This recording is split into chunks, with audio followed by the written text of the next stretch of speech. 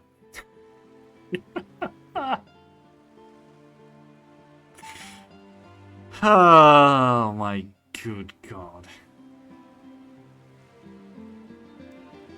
That was something. Yeah, that's one way to put it. Yes, hello. You already did that today, Lee. You don't have to do it again. I know. I'm aware of what you think of me. I'm having too much fun. Clearly you do. Yup. Jesus Christ. I need to check if Lee actually added Ask AI Lee thing. I'll do it after the stream if I'll remember, because I tend to forget quite often what I say during the stream and what I need to finish. Are you having fun, Ranger? With the game, yes. Not with this bot right now when he's making stupid sounds. Thank you for your kind words, Director Farina. Unfortunately, there are still many matters that I have to take care of back home at the Yashiro Commission.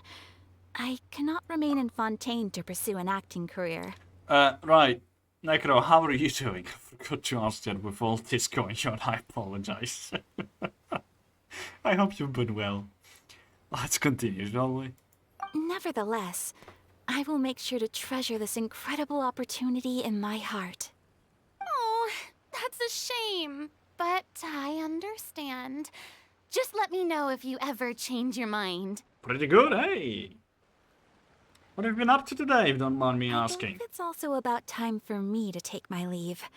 But hopefully I'll see you on set over the next few days. Even though my part's wrapped, I'd still like to swing by and help out the crew. Aww. See you tomorrow, Traveler in Paimon. I'm going to pause it because I see what Frost did, and I'm... Oh, Jesus. I wonder if there is a way to make AI read from the text, and based on that, sing.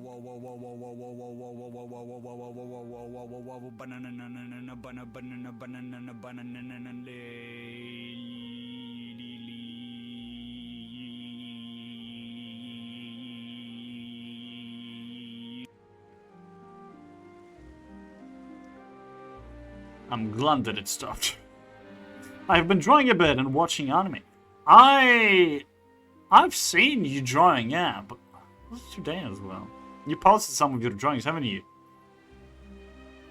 It was from an anime. I just don't remember the name now.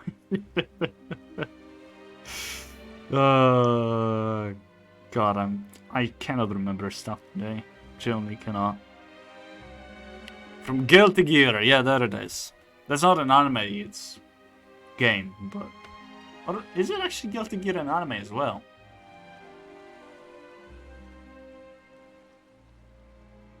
I wouldn't know. It's a fighting game, yeah.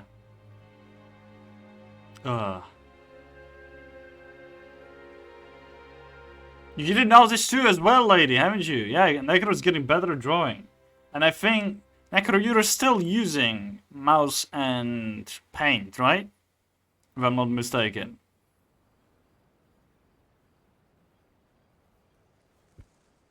I think it is mouse and paint. At least that's what I remember you telling me. The game is animated in animated story mode. I guess it could count as an anime. Hell yeah. Okay, let's wrap this story quickly. Well, what should we do next? Maybe we'll go investigate the case some more with Chevres today. Traveler, Paimon, please come with me. Uh-oh. Huh? Where are we going? I'm using the mouse and keyboard, however I'm using Krita as a drawing program. What is Krita exactly? Is it like something similar to Paint? Or is it more advanced than Paint, like GIMP, for instance? Also, I need my phone. I just realized. Give me a second.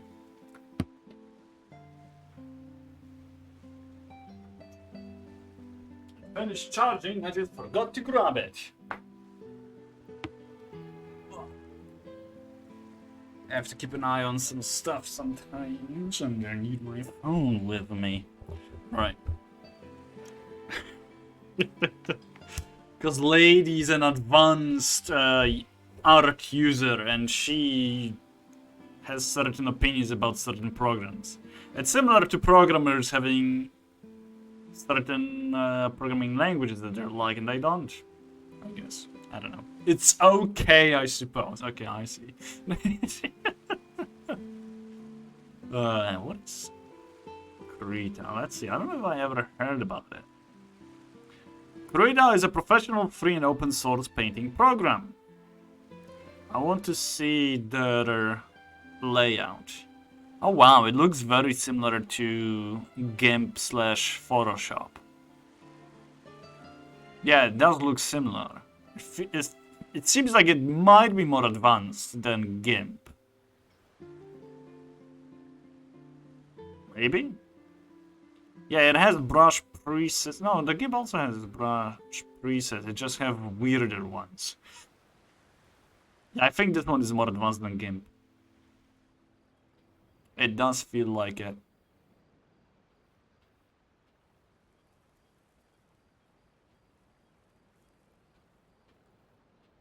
Oh yeah, yeah, definitely. Definitely more advanced. And voila, that's finished. Looking at Krita, what it exactly is. Right, I guess I'm going back to paint. Now this is epic. Hey there, Liquid, how's it going? How have you been? Well, the thing is, GIMP is for editing something already existing. Is it? I've been drawing in GIMP. It's not a drawing program. I guess. I mean, the only place I've been drawing in was GIMP, so... I like using Magma Studios, that's fair, but I think Magma Studios is more limited compared to Krita, at least from what I have seen.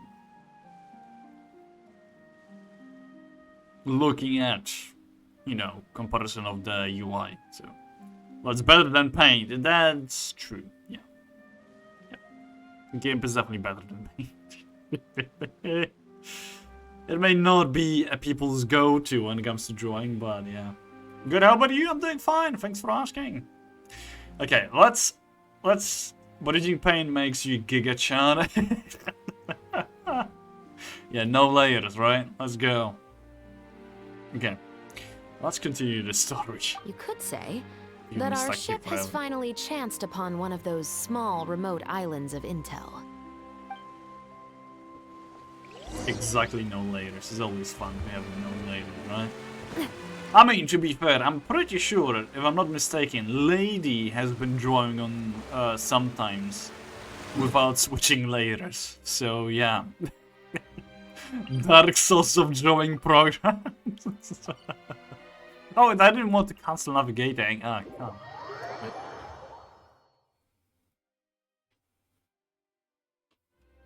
Yes.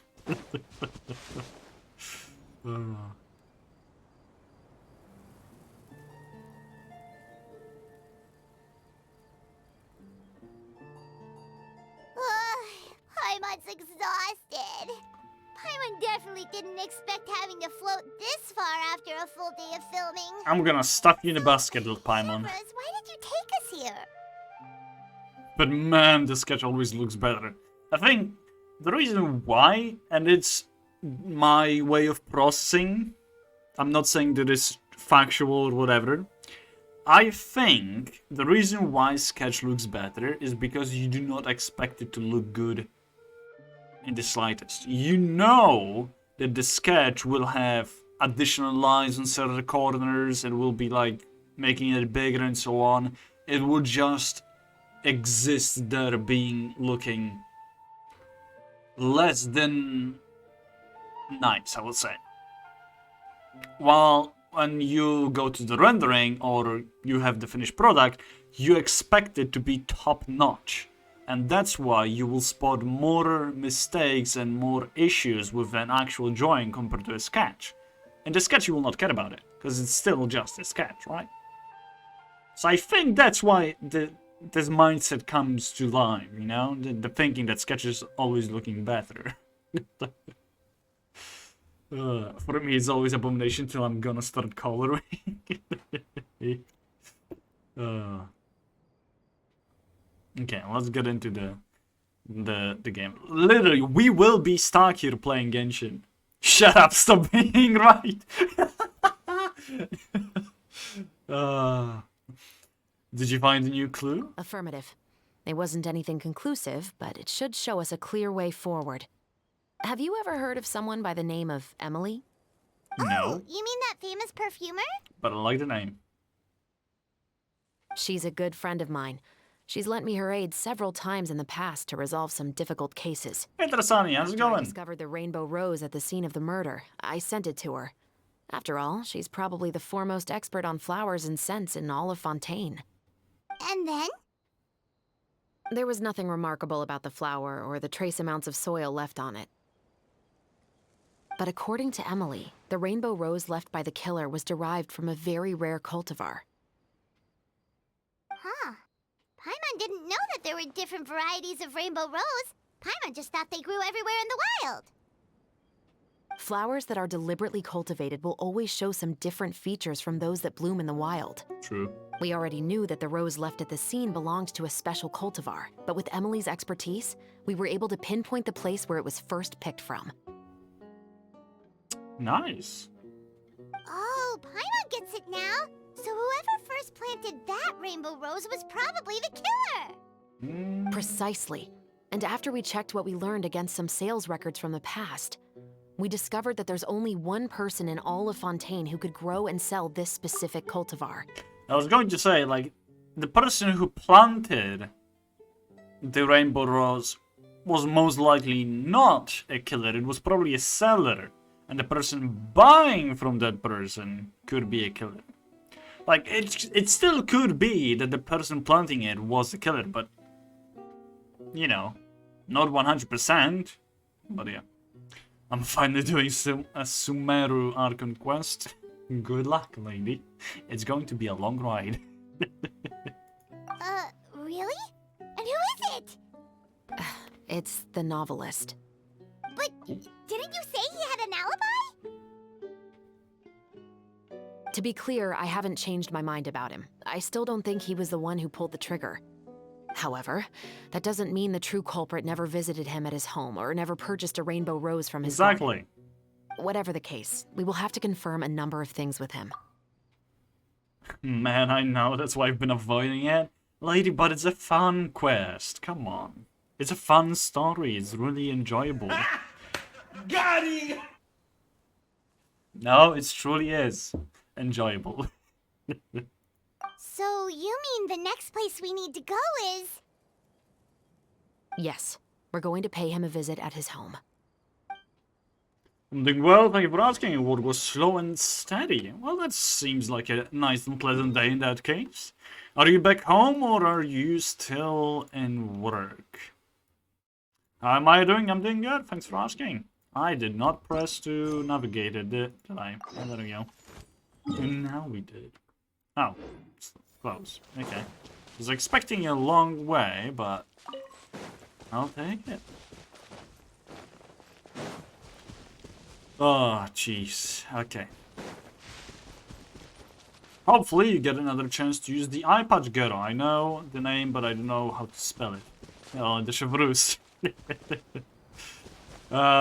You can see it now in the top left corner, below the map. I mean, I will be pulling for Raiden, no matter what. So I hope. I really want to go traveling. I hope I will Wherever we get go, Chevreuse, as long as I have so my we'll friends see with how it me. will be. I'm at work waiting on my food and I'll head home. I see. Well then, glad to see you here so early in that case. That should be his house. There are so many Gardamex stationed around the place. Yeah. That's pretty unusual, right? According to what he told me last time we spoke, he hired them so he won't be harassed or disturbed. Right. Huh. So there are a lot of flowers in his garden, but Paimon doesn't think we'll be able to pick one without alerting the Gardamex. Right.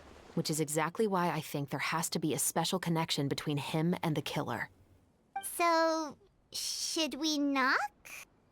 Just wait here for now. I'd like to take care of a number of those Gardamex first.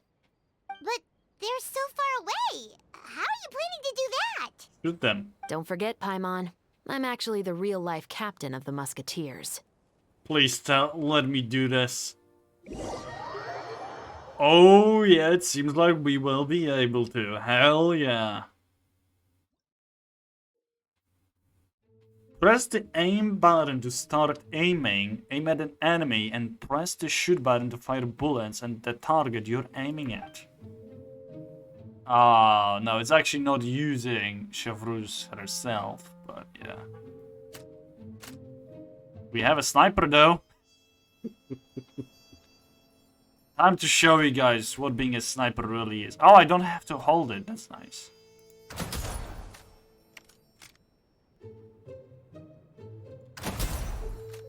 That's one down.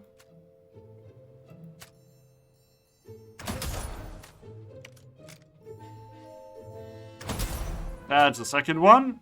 And that is the third one. I love how there is no bullet drop whatsoever. I mean, to be fair, I think we're like... Now, even at 300 meters, there would be a bullet. I wonder if... You probably cannot use it as an ability, but... Yeah, right click. It's sprint. All clear. Let's go. Yeah, we will not be able to do it. Wait. Paimon's a little nervous now that we know he could be the killer. Can we go over our plan of action again? It's confused at what I'll shot go him. knock on the door and make sure it's safe inside. Once we're sure that we're in the clear, I'll ask him to come with us for a quick round of questioning at the guard's headquarters. We are far away. Can't we just arrest him? We still have no evidence that he's the killer, or that he lent the killer any direct aid. Still, it would be appreciated if you could pick a rainbow rose from his garden for me while I'm talking to him. It'll help the Marechaussee Phantom confirm Emily's theory. Sure, no problem. Just be careful, Chevreuse.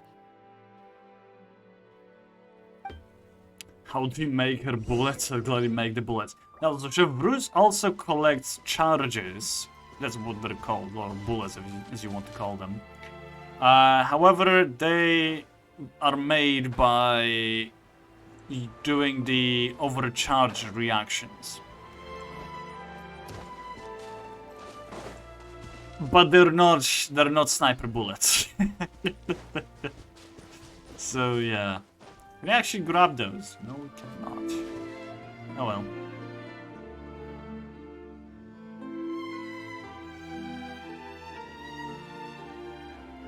Excuse me, Mr. Baptiste, are you home? Would have been cool. It would be broken, that's what it would be. Imagine everyone playing Chevreuse, like 4-player co-op Chevreuse, 4-star by the way, and sniping everyone that they can see in the render distance. I don't. What have you been up to today? Not much, honestly. I just spent time with my family. Hang out with them, that's it. So yeah, I'd love that. Of course you would. But that would be a nice April Fool's thing. But it would be so broken. Imagine doing domains with this ability. Like, put on a shield and just use her aimed ability. Or fighting any boss domains or whatever, just... How broken would that be? Probably not as much because it would be limited space and you would be within the range. Unless, for instance, the boss battles, the one player would be inside just dodging the thing and Chevreuse just 300 meters away shoots from far away. Could be that. Okay, regardless. Who could it be at this hour? Oh, it's you, Officer Chevreuse. Would you mind accompanying me to the guard's headquarters, Mr. Baptiste? We would like to ask you some questions about a case. Oh, is it still regarding the murder case from before? I cannot confirm or deny that at this time. So it is then. Listen, I need you to come with me, Mr. Baptiste. Miss Chevreuse, I'll save you the trouble. Oh, and you two over there? There's no need for you to pick my flowers either. It's not time for them to bloom yet. Oh! Okay. He was really aware of this, of us being around, huh? Saving me the trouble, you mean? I will confess. I was the killer. Huh? He just admitted he's guilty! Shush, Paimon. Not the time. Please relax, everyone. I'm not armed. The musket you're looking for has been buried in my backyard. Then it's my responsibility to inform you, Mr. Baptiste, that everything you say right now will be used as evidence for the inevitable trial. Yes, I am perfectly aware of that. I must say, I hate this feeling. Oh? Is it because I confessed? Or because you've been proven wrong? Both, I suppose.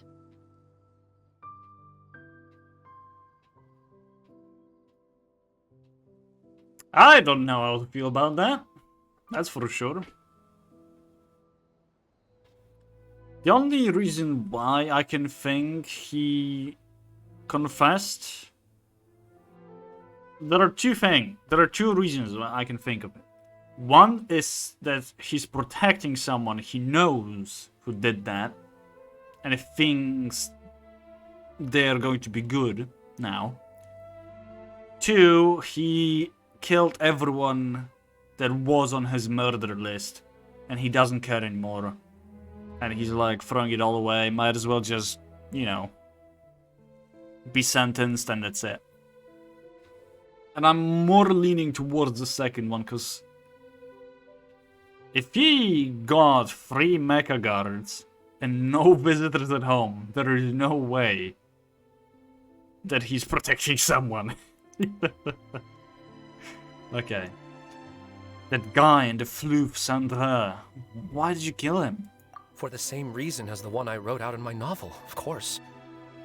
I did it to exact revenge. I know you haven't figured out the link between the two of us. Had you done so, I'd have been taken away to the headquarters a long time ago. But that won't stop me from always remembering his grotesque face. After all, he was the one who killed my mother. Your mother is still healthy and well. You know, I was adopted as a child. I was referring to my birth mother. Oh! That was never recorded in the orphanage's records. Please forgive a 6-year-old child for concocting some lies to protect himself after watching his mother die right in front of him. Oh, wow. So, your novel, it was like a record of your life? No, of course not. It was a work of fiction with many embellished parts. But I am indeed the illegitimate son of a wealthy and influential man who abused his power to murder my mother. That part was 100% real. But the man you killed didn't have a Mora to his name. He was a hired assassin. An irredeemable beast who sank his fangs into a defenseless woman just for a few bags of Mora. But if that's really the truth, you wouldn't be telling us any of this now. You still haven't managed to take revenge against your father, the true mastermind behind it all. I never thought I'd hear that kind of thing from the captain of the Special Security and Surveillance Patrol. I'm simply skeptical about your motives. It's simple, really. I've grown tired of everything and don't want to shoulder this burden anymore. You may have considered me too soft to pull the trigger. Well, as it turns out, you are exactly right. I've become overwhelmed by the aftermath of the murder. So you're going to call a stop to your revenge, just like that?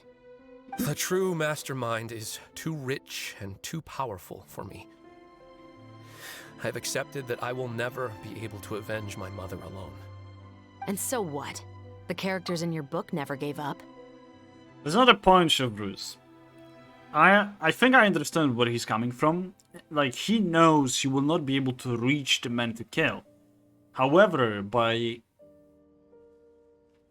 saying his story and telling it forward, he can move or he can assign the job of enacting revenge onto the investigation forces, whatever they're called. So then they will actually dig up the murder of his mother, biological mother, to, you know,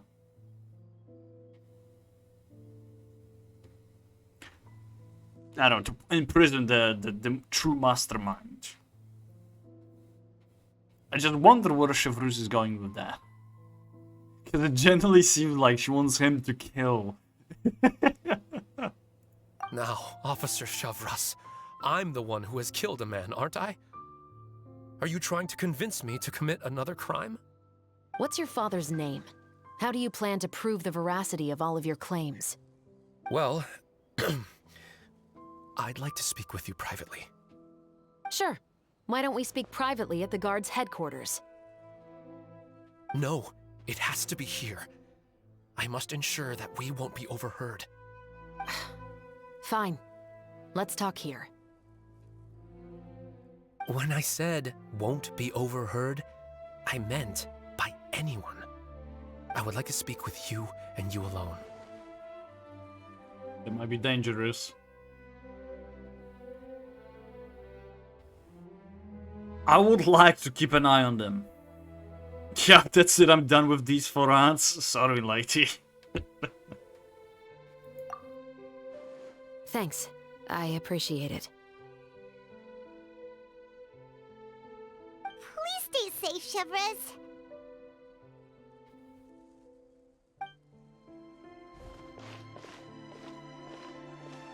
All right. Let's hear it.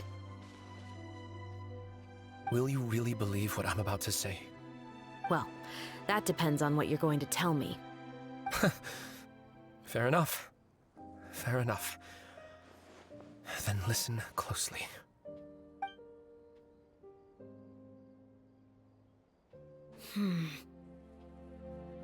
So that's how it's all connected. Oi! So, it seems you believe me after all. Do you want me to go public with this? No, of course not. At least, not right now. Then why did you bother telling me? You've read my work. What do you think? Even if you were to go public with all of this right now, he'd simply deny everything. It's been too long. Almost 20 years. Anything that could be used as evidence has long faded away. Even if there might have been a solitary island of truth once upon a time, it has long sunk beneath the waves by now. Justice will never find him. Not if you don't try. Exactly. I know that as the captain of the Special Security and Surveillance Patrol, you will always stand on the side of justice.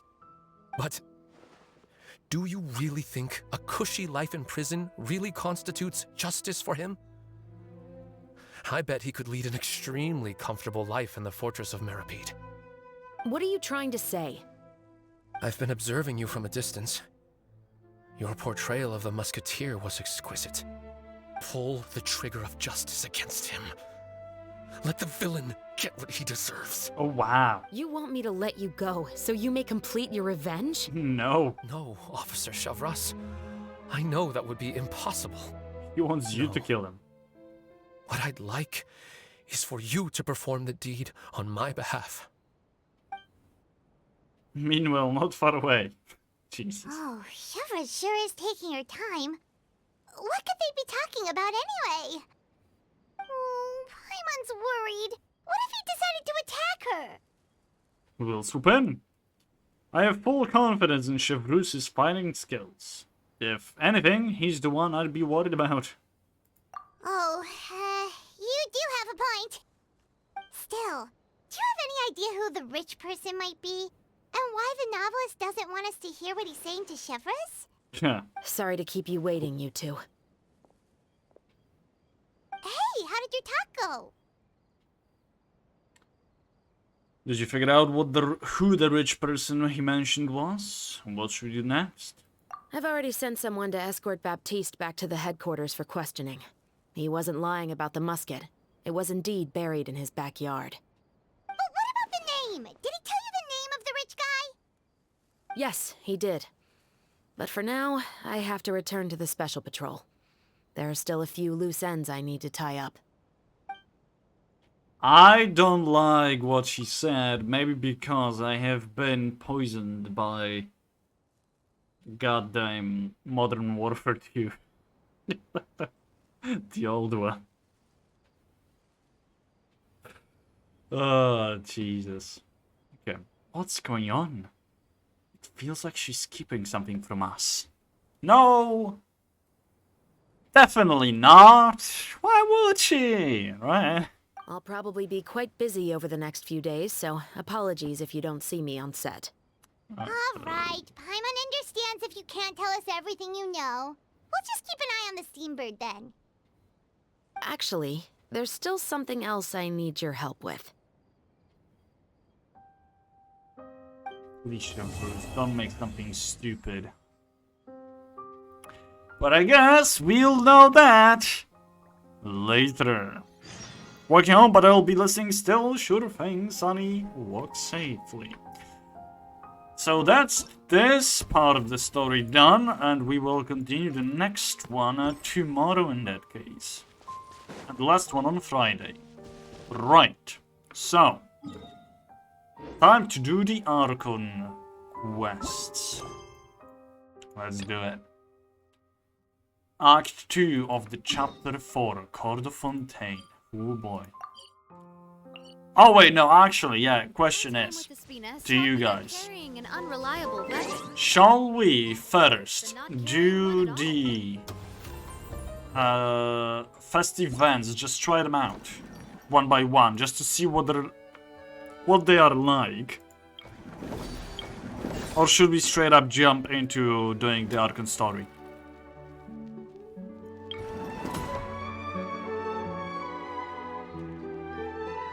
Anyone in the chat would love to tell me which one shall we do first?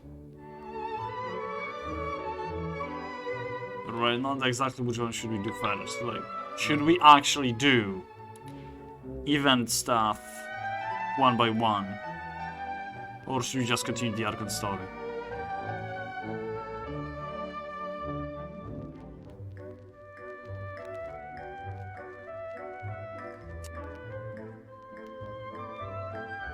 Archon? Okay. Let's do Archon then. Let's go ahead and do this. Let us swear Furina's name. Okay. Hello, Hotel du Bois. It's not du Bois, it's the board, most likely. I came here several times with my father when I was little, but stopped eating here as often after growing up. I hope the food here will be to your taste. Nadia. Don't worry, we haven't eaten at a hotel like this in a while. Paimon's getting excited already. In that case, I'll go order for us first. Please wait here a moment. She's such a nice character. Ooh, everything looks so good.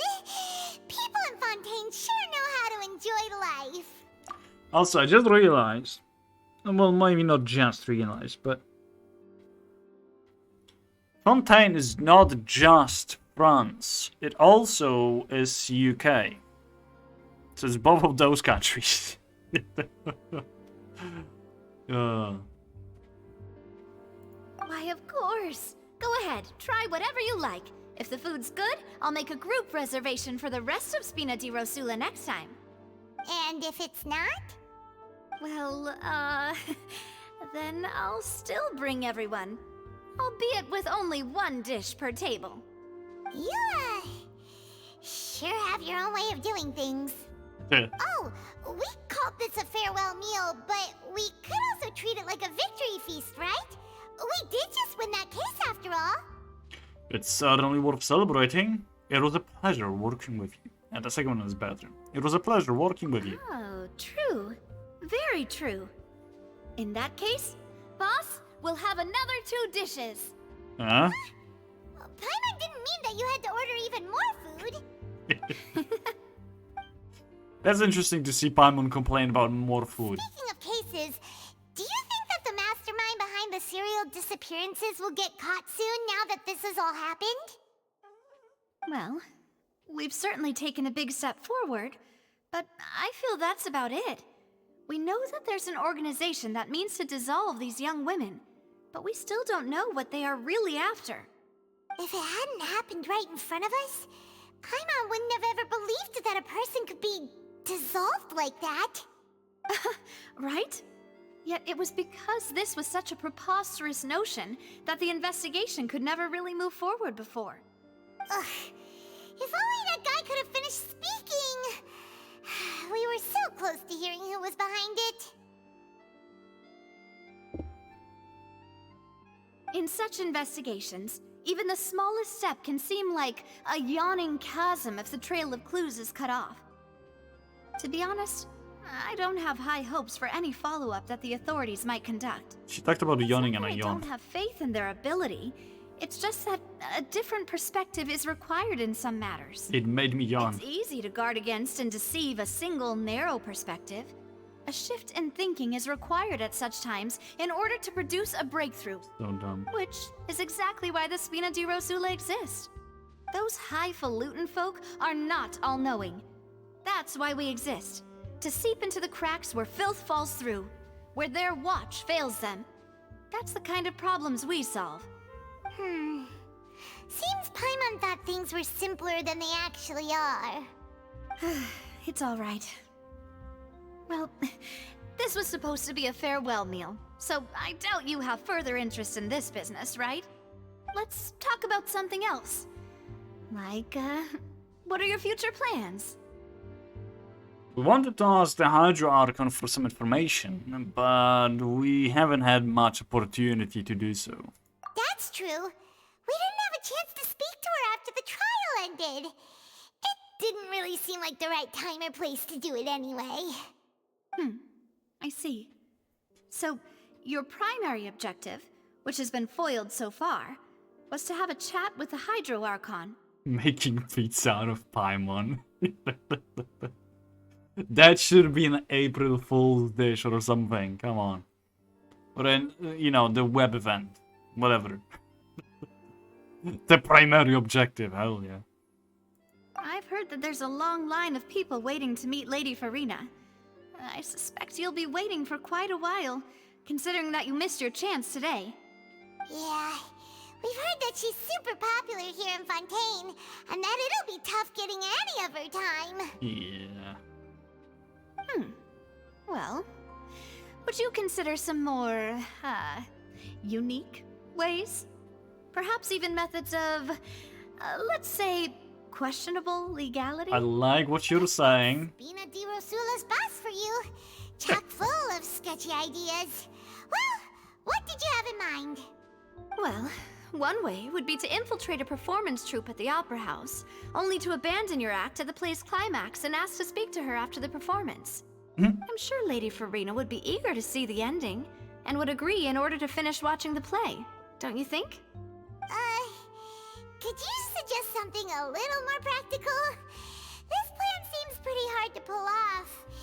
We'd have to go learn how to act, and acting's really hard. All right, here's another. Find a way to conceal yourselves under her bed. Then wake her up in the dead of night and demand answers. Don't let her go back to sleep until she answers all your questions. What? I can personally testify that this one works.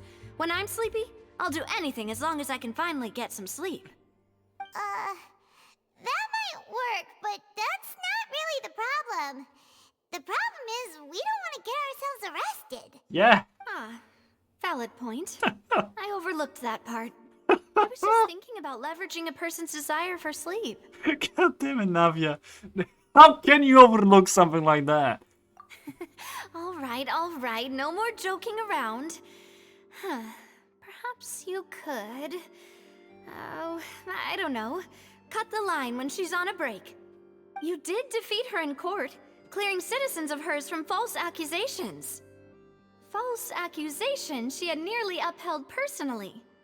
I imagine that she feels quite ashamed about the whole thing. You mean that if we catch her while she's on a break, she might be too embarrassed to refuse? Oh, that does make some sense. It's worth a try. Would someone with her personality really feel ashamed? You saw that she did. She tried to escape before admitting. So it definitely is worth a try. Why don't we give it a try after this meal? You know, strike while the iron is hot and all. Hell yeah. Huh? Paimon, did you drink my Fanta? Was this your drink?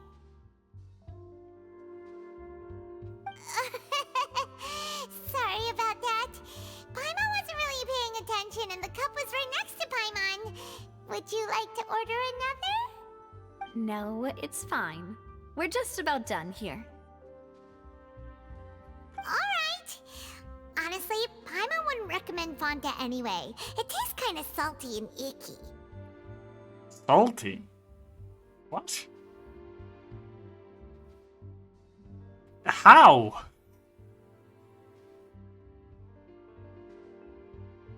Also, who drinks Fanta in a cup? Like in a teacup. Are we in the story quest now? Yes, we are doing the Archon quests. It's the Act 2, Mac.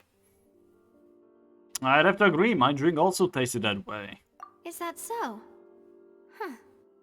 Well, in that case, we'll have to blacklist the Fanta here then. If we're all finished eating, then I'll go pay. Wow. Yeah, we're stuffed. Thanks for the treat, Navia. I do gotta feel fancy.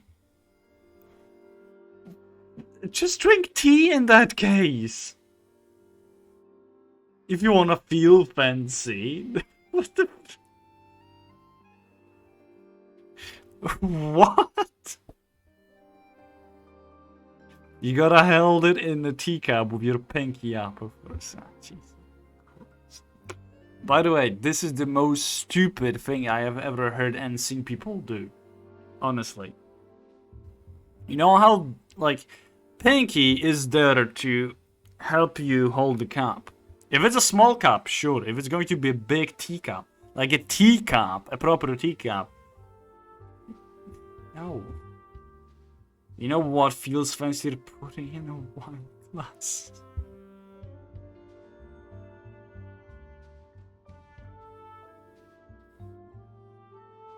You know what? I'm just gonna ignore you, chat.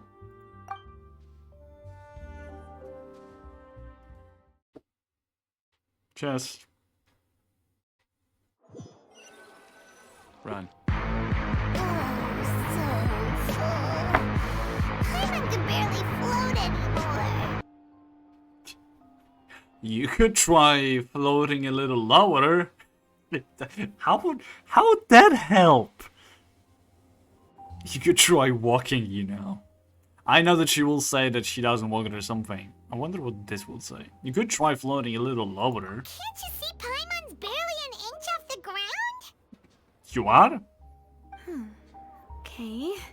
As for expenses this month, we're left with... Oh no, Navia. Hey, Navia! What are you doing over there? I think she spent too much. Nothing. It was just a meal, you know? Nothing the Spina di Rosula can't cover. Oh no, Navia! No!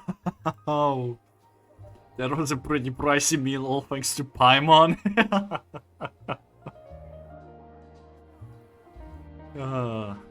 I'm gonna get wine glasses when I'm older just to drink grape juice and pomegranate juice. Oh my god.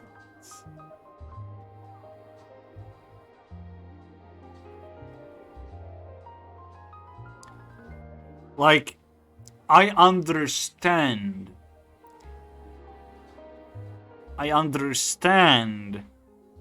if everyone else is drinking wine from the wine glasses and you're there as a company and to, you know, pretend to be in the same sort of group around you, have a wine glass with something else that is similar to the other drinks. Water, apple juice or whatever that has the similar color to the others.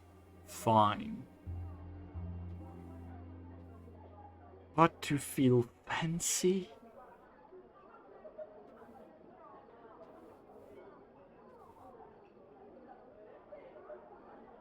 I don't know. I don't understand this. Okay, that was a pretty pricey meal, thanks to Paimon. Let's get ready to try to meet the Hydro Archon again. Bye, Navia! The Paimon is ready to give up. Goodbye, huh? Well, if you do encounter any other trouble in Fontaine, you're always welcome to contact the Spina di Rosula. I'll give your requests the highest priority. You say water has a similar color to verde vino, or verde wine. Yes, it will have, because verde is almost clear. So yeah. Richard, don't question it. It's girls' math. It's not even math. It's not. God. God. My brain cannot comprehend.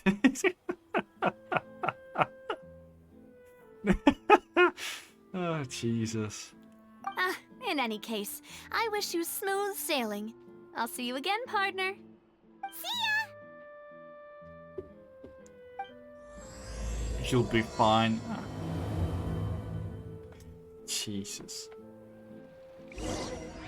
I truly don't feel fine. My brain is slowly being fried. Oh, we're going back to the Fontaine. To Opera class. Yeah, I mean, after all, we're expecting Furina to be there, so...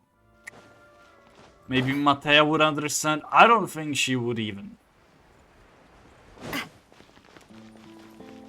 She definitely would not. She has been raised amongst boys, so she did not develop that. Around anymore. Looks like that boat we took to Araneas might have been the last one. Vache. Not this again. Looks like we're back here again. Huh? Traveler? Are you hearing voices again? No, Paimon, don't put it like that. You make me out to be crazy, Paimon. Come on. Yes, and it's clearer than it was during the day. That's kinda spooky. Are you sure we don't want to come back in the morning? Vache? Vache. Hey, why are you still walking towards it? There might be something nasty in the water. But you are quiet. Don't. I can feel strong emotions. Things are getting a little blurry. Huh? Hang on. Paimon can kinda hear a voice. It's calling for Vache, right? I'm not crazy! Traveler? Stop walking! Come on, wake up! You for the other voices. And I've seen visions. Oh boy. That is Oceana. Huh? What is this? Vache, are you my dear Vache?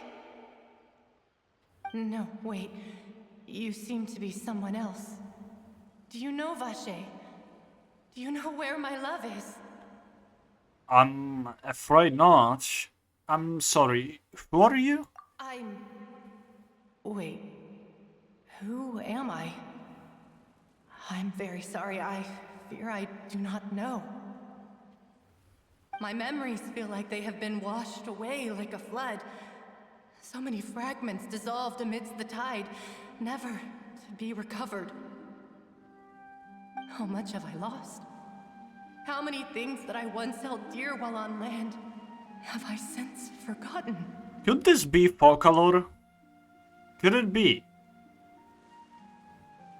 You were once human? Yes, that is what I was once. But now, I am but the consciousness of one who has lost their form.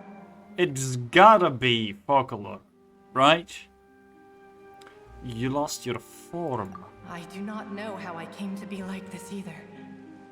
I only vaguely remember being covered in light blue water, and then all grew dim. Oh! Never mind. Light blue water could then have been. Could she be one of the girls who were dissolved? That is interesting. I also remember going to many places. I loved adventure, loved exploring places of peril. No matter where I went, Vacher would go with me.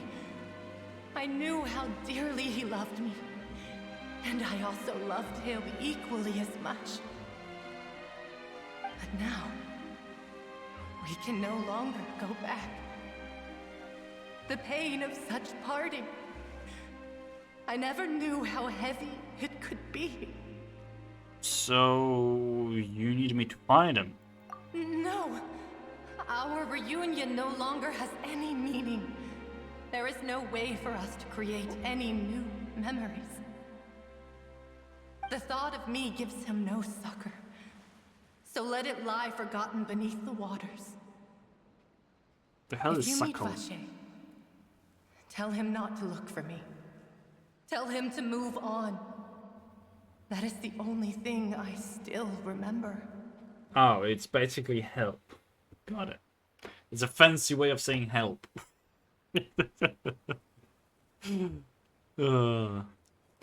I believe it will be hard for him to forget you. Perhaps that is so.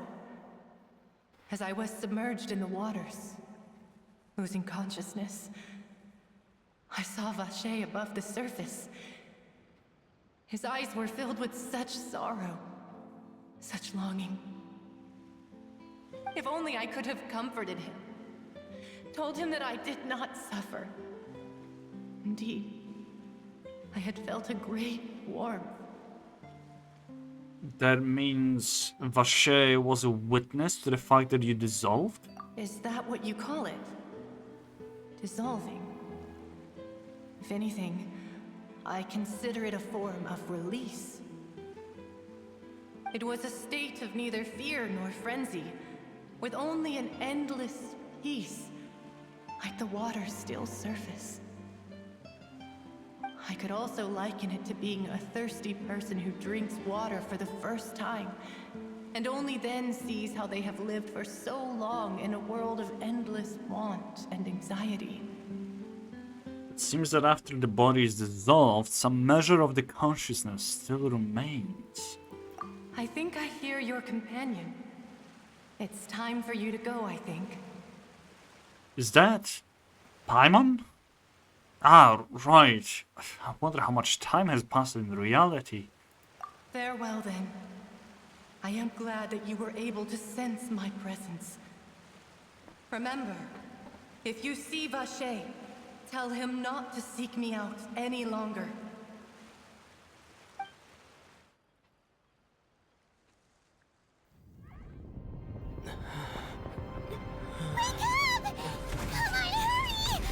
Holy.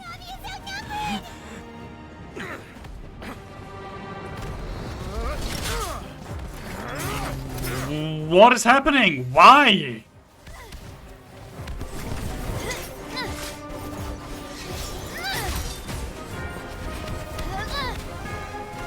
Demoiselle, look out!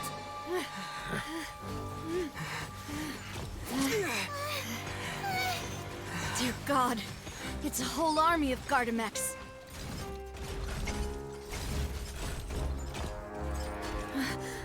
Chlorand? Why is Chlorand there? Oh, thank God she helps. This is like Star Wars? Oh, come on.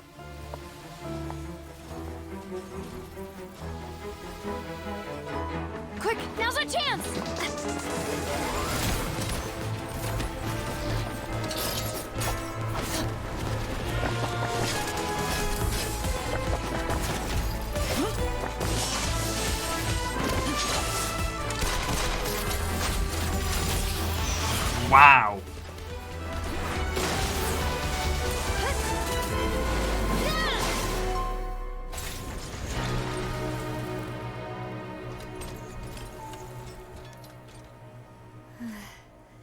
Well, ain't that a cool cutscene?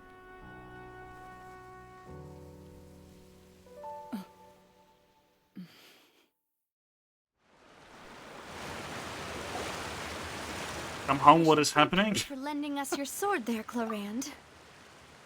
But before I do so, could you explain how you managed to show up here?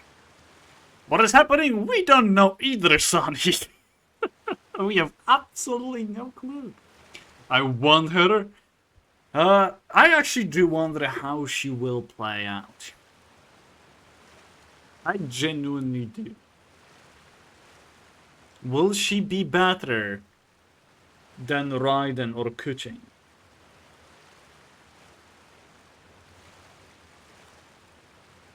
I genuinely do wonder which one. And if any of them. Oh well. Let's continue. I followed you. It seemed to me that danger has followed you more closely as of late. I believe that following someone without their knowledge is actually called stalking, is it not?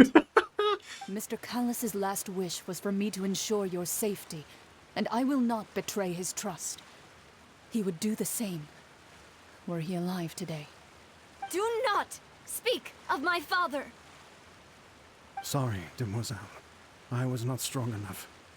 Thank you for your aid, Miss Corand, but do keep an eye out for your manner of speech. I believe we all wish to avoid unnecessary emotional harm. Sorry, I did not consider your feelings. Whatever. What else do you know? How did you come to the conclusion that I'd be in grave danger?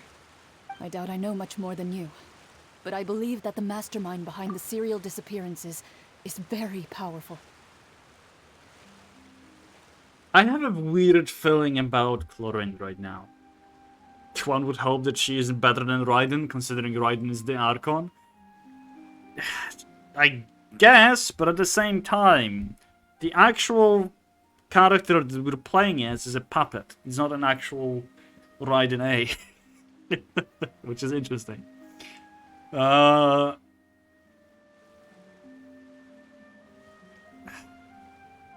I don't know how to feel about Chlorine.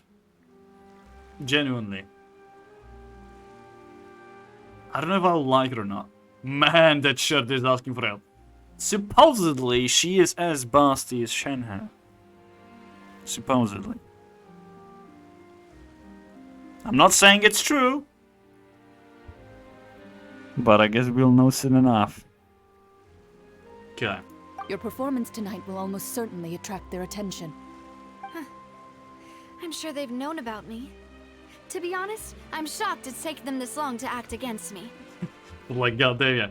Buttons be like, hold, man! Hold!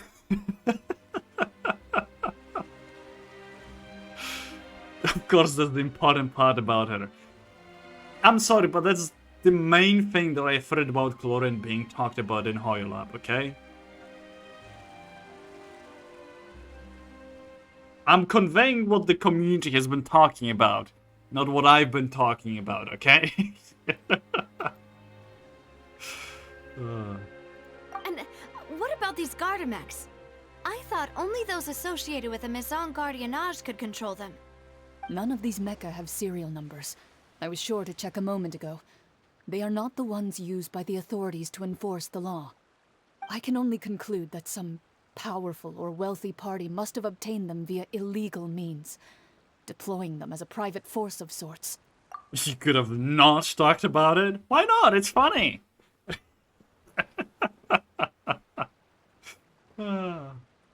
What?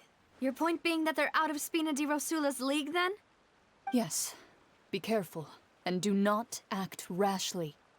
I will continue investigating no matter what. We will bring the truth to light. That's my father's true last wish. Regardless, thank you for your help today, Clarand.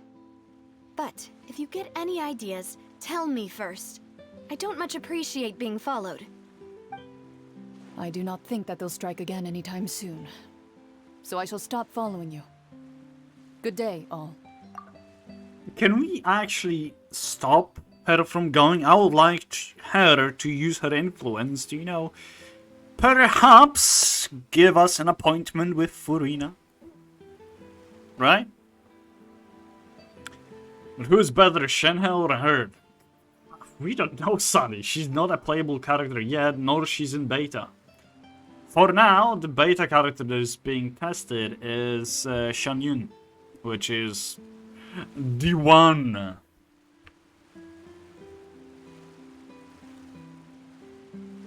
What is it called? Cloud Retainer, that's the name. For the longest time I couldn't remember her, whatever. Not the beast name. Adeptus name. I don't know if she's close to Furina though. We saw it in the Act 1. She ended with talking with child, Tartaglia. That she is the toughest, #1, what is it called? The master of the fighters and stuff? Whatever it's called. So basically, in the trial, you can ask to have an honor fight. And the honor fight, you will fight against one of the masters, and she's supposedly the best one. So yeah.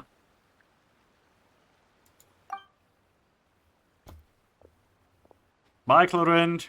Right. I suppose that's the best news we've gotten today. She looks Demoiselle, pretty. I believe that Miss Clorinde was being sincere with you. If we tried, we could attempt to thaw relations a little. She reminds me of this one, like, proud bird. What is the name in English? Peacock, was it? Yeah, Peacock. That's the name. I don't know why. I think it is the hat that causes it. And her, like, longest tail. Like, scarf or whatever it is. Okay, let's continue. I know, she's...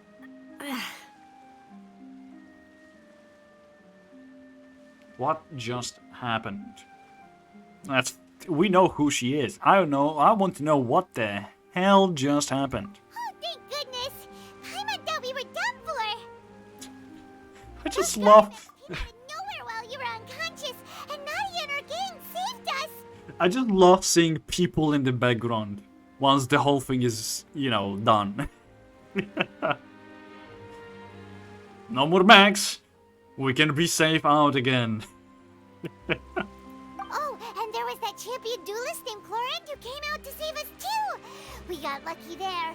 Paimon probably couldn't have fought them off otherwise. You would not beat a single one, Paimon. What are you on about? Yeah, champion duelist, that's what it is. Oh, so you're a fighter now, Paimon? Oh, come now.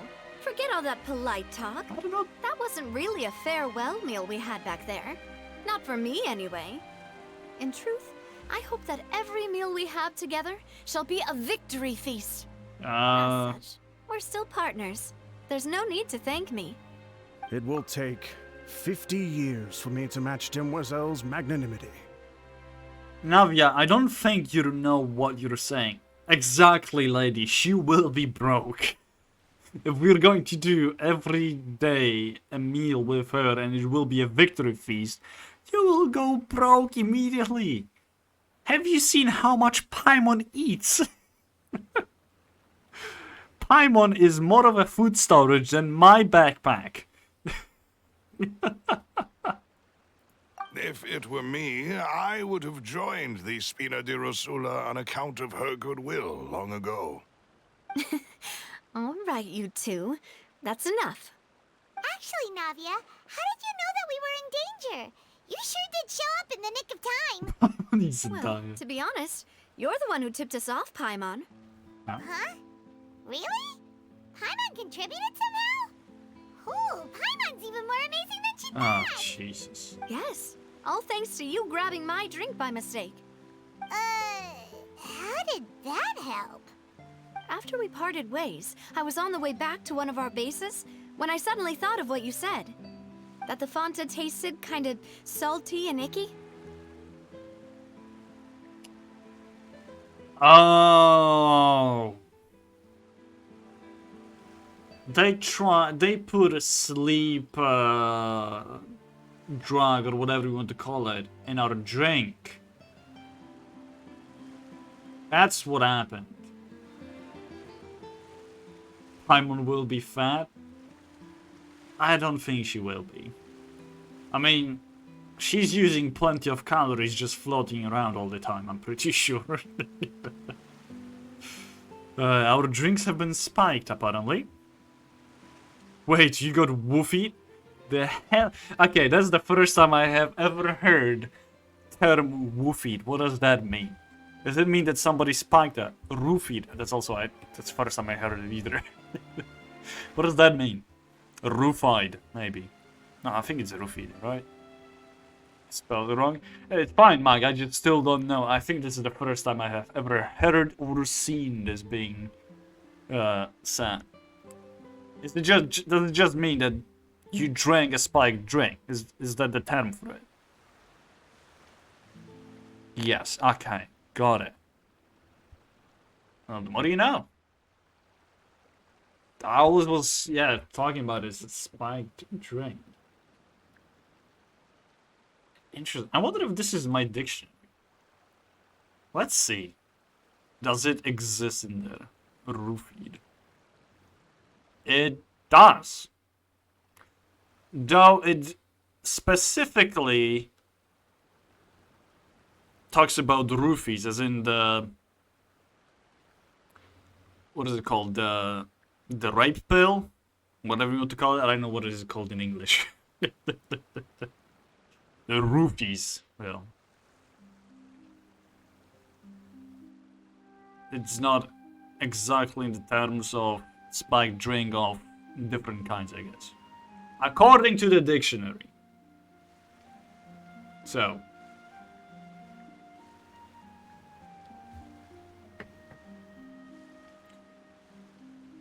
Maybe that's what it is. Fair enough. I mean, to be fair. Yeah, I guess usually people would use roofies or the rape drug or whatever you want to call it when we were thinking spiked drink, rather than a poison or something else. So, okay, let's see. Okay, do you mean that...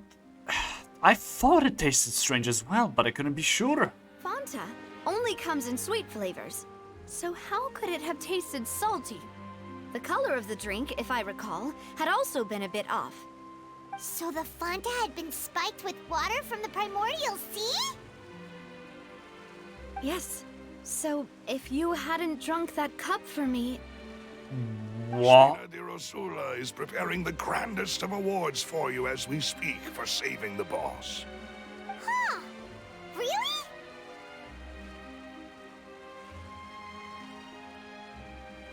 Wow. Wow. Huh. Huh. I'm glad I saved that. Well, Paimon saved Navia. Huh. Fortunately, Paimon, neither of us are from Fontaine. We could have lost Navia. Yeah, we got this close. I sent people to Hotel de Boer to investigate, but whoever did this left no trace at all. That's when I figured out that you might be in danger, and hurried here as quickly as I could. But why would they go after us too? All we did was defend Linny in court and help clear his name. Ugh, now we're caught up in this mess too, aren't we? Well, you did foil a plan that they were probably pretty proud of, and almost got their name in the process. Speaking of which, did anything strange happen when you drank the primordial seawater? Well, it can't be a coincidence that the traveler fainted just now. He said that he heard that voice calling for Vache again. Oh, and this time Paimon heard it too, but it was real faint. Does this situation have to do with the primordial seawater then?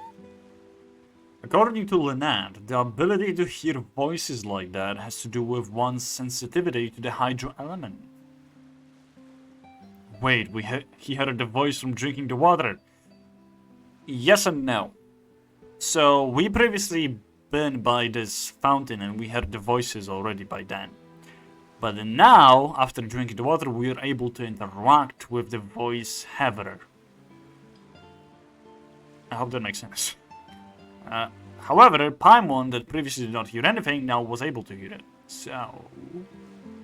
does that mean Nuvola hears voice? Could be. It could be. Does that mean the primordial seawater raises someone's sensitivity to hydro when it's used on people who are not from Fontaine? Precisely. That doesn't sound like too much of a bad thing, to be honest. I also gained some new intel. New intel? While you were out cold? Indeed. Well, let's hear it, shall we? The voice in the voice in the fountain belonged to one of the missing women. A person named Vasher was a witness when she dissolved. Oh, that is important. I'm useful. You tell everyone about what happened while you were... Vache. That name doesn't ring a bell. I suppose he hasn't stepped forward as a witness in court lately. Since he saw that young woman dissolve, he was at least at the crime scene. But he never gave testimony or any information regarding people dissolving in the primordial seawater. Could he have been threatened? If he's still alive, we should try searching for him. Yes, thank you. This is very important information indeed. We will continue to investigate. All right, partner. Oh, you mean you'll help us investigate? Well, you did say that our farewell meal didn't really count. That means we're still partners, right? And besides, we're in this now whether we like it or not. You're not gonna let those people who targeted us get off the hook so easily, are you, Traveler? I just love how Navia has been put in a position of being a boss of the organization.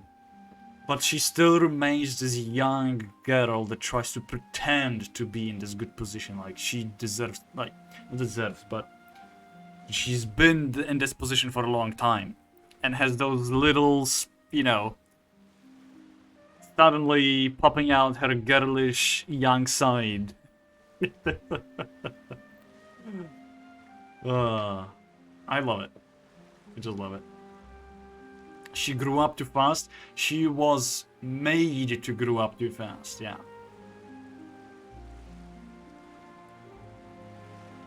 So, I just love it. It's funny. Could dissolve also mean drown? No. No, Sonny. That's not the same thing. They're literally turning their bodies into water. You know how you dissolve sugar in water? That's not drowning the sugar, are you? Oh, whoops, I drowned 2 cubes of sugar in my tea. Now they're gone. Oh, jeez. This will prove to be their biggest mistake. Demoiselle, do try not to look quite so pleased. You are the face of Spina di Rosula, after all. Oh, there it is. You talk too much. Well, in that case, let's head back to one of our bases, shall we? I'll arrange accommodations for you. I will not join my sugar ranger, don't steal my idea. You know that we operate in the same wavelength. Come on. Somebody would have to say that. We also have some plans to go over, and hopefully we can deepen our bonds as partners. And But this time? we'll take that one step at a time, I guess. And this time just happened to be Nimak. Don't worry, you two. With us around, our base is definitely secure. Oh my god, I am not pronouncing that. What the hell was that name?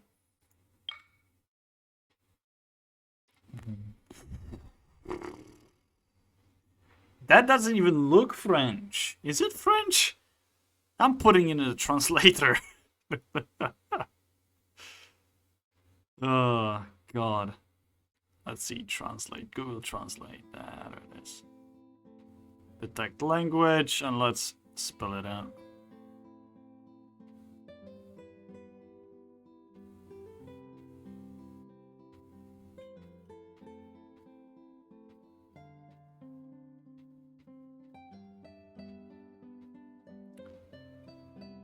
I would be running water. It's translating. What is what does it say though? Like, how do you pronounce it? I have no idea how to pronounce that. That's Hungarian. That's not French, that's Hungarian. Lennek en foliovies. Okay. Interesting. But I'm still gonna complain every time for it now. Ugh. So I guess a little bit of Hungarian or Hungary and Fontaine as well. Interesting. It says here the oceanic call. My brain, you picked up a call from ocean. Jesus Christ. My time with the Spina. By the way, there was also this bingo. I'm going to share it on Discord, I guess. But I cleared it. I want to see what other people did. It is called the Impossible Bingo. And I know that I will eventually get it. Oh. He asked me, thoughts on the Genshin character Navia? Navia? You mean that distant relative of Navi from The Legend of Zelda? Yeah. No. They're all right, I guess. But let's be real. They're no match for my evil genius. I'd take over Teyvat in a heartbeat if I had the chance. Laughs evilly. I mean, unless she looks like the distant relative of Navi, I don't know. Who the hell is Navi from Legend of Zelda?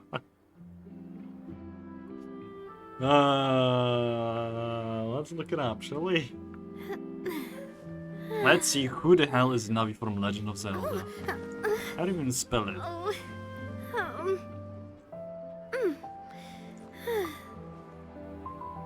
Okay, it's N-A-V-I. Oh, it's the goddamn fairy. Yeah, that's not even close. You are really stupid. Much. You are. Jeez. It's right up ahead, but let's make sure we weren't followed first. And you dare call yourself my twin? Shame. Shameful. I've been keeping watch, Demoiselle. I haven't spotted anyone suspicious thus far. Huh. Very good. But let's not let our guard down for now. I shall find rooms for our respected guests. Thank you, Malus. Now, let's continue, traveler. Hell yeah.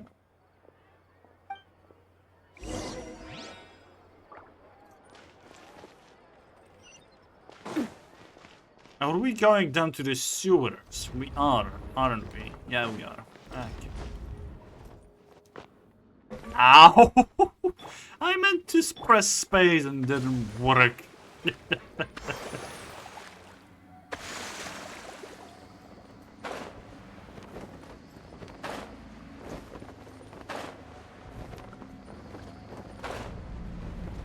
Welcome to the sewers. Treasure, if you're an AI, would Evil Mar be Arcane 900? Android and AI are two a bit different things. So no. No, he wouldn't. Plus, we're not living in Detroit, so, you know. Close, but no. Talk to Melus. Right, Melus, where are you, Melus? Melus. There when I see you. Well then. Is this Spina Drusula? This is your base? It's not quite what Paimon imagined. She actually... accommodations have been arranged. Under the present circumstances, I can confidently say it's the best we have. She actually lives in the sewers? There is no way. Unless it's a forward operational base. There's no way Navia lives in the sewers. Well, so much for my expectations. Well, our funds have been a little tight lately. After all, we don't allow illegal or unethical profiteering. In fact, our funds often come from citizenry who support us. Seems like it's tough times for everyone. But if you have the support of the people, that does sound like it's worth it. To be honest, our financial situation was a lot better back when my father was in charge a few years ago. I'm afraid I'm not quite his equal. How old is Navia? Father, he was the previous boss of Spina di Rosula, right? How did he... Demoiselle, if you'll allow me to explain. No. I'll explain it myself. I suppose I couldn't run from this topic forever. And as partners, this is something I hope they can understand. My father's name is Callus. Yes, the same one they call Callus the Unfaithful in the streets. 3 years ago, he was accused of murdering his own friend. But he chose a duel to defend his honor instead of standing trial. He died in the duelist's ring. Florent. Oh no. But I do not believe my father was a murderer. I'm sure he was set up. At the time, I believed that if he only stood trial and was duly investigated, something amiss would crop up and prove his innocence. But strangely, he not only requested the duel himself, but rumor has it that even after being seriously injured, to the point where he could be deemed as having lost the duel, he refused to surrender, determined to die in the arena. 3 years later, I still don't understand why he did that. How could he protect his honor if he's dead? If anything, he gave up his chance to defend himself. They say online that Navia's age is young woman. I didn't know what that was a number.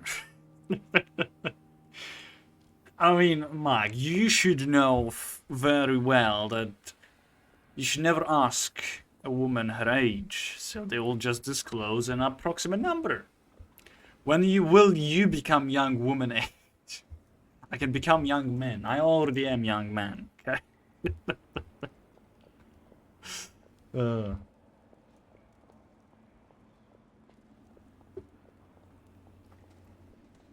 I know, young woman. Well, I will never become young woman.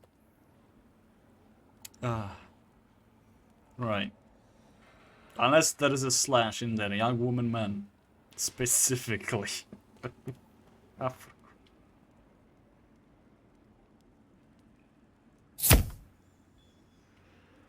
Well, that was a mistake. There it is, now it works. You are annoying, lady, you know that? And it still remains the same. I will not become a young woman age. God damn it.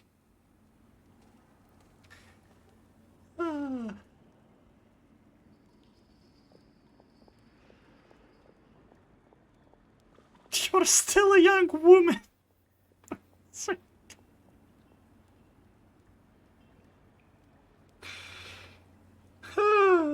Yes, I will not become a young woman age because I am young woman age.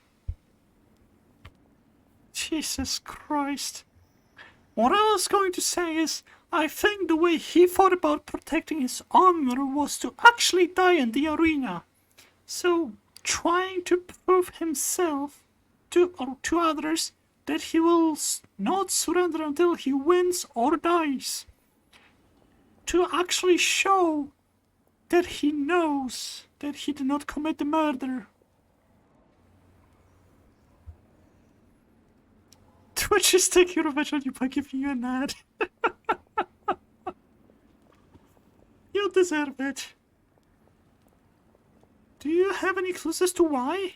The closest piece of info I have is that my father had been investigating the serial disappearances case at the time of his death. Ah, so that's why you're so determined to get to the bottom of that case. That's right. I've also tried to investigate the murder my father was implicated in, but I haven't found a single new clue in my countless reviews of the investigation records. However, I believe that if the murder case is related to those behind the disappearances, They must know something. We could always help. Must know what really happened. Was my father coerced? Framed? Even if he really did kill his friend, I must get to the truth. If only he'd been more open with me when he was still alive. He even hid the fact that my mother died due to complications when giving birth to me. And now, here I am investigating his death. You really are a handful, aren't you, Papa? Jesus Christ.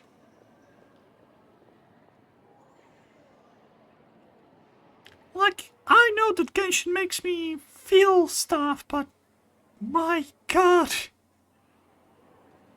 Hey, kappa, kappa, hey, kappa, kappa, hey. No, you don't get to play this sound, lady, for crying out loud. I know you cannot hear me right now, but this is a very important and sad moment. You do not get to do it. Seeking the truth for the sake of your family. You know, we're quite alike in this regard. Demoiselle, please, if there is anything I can do, anything at all.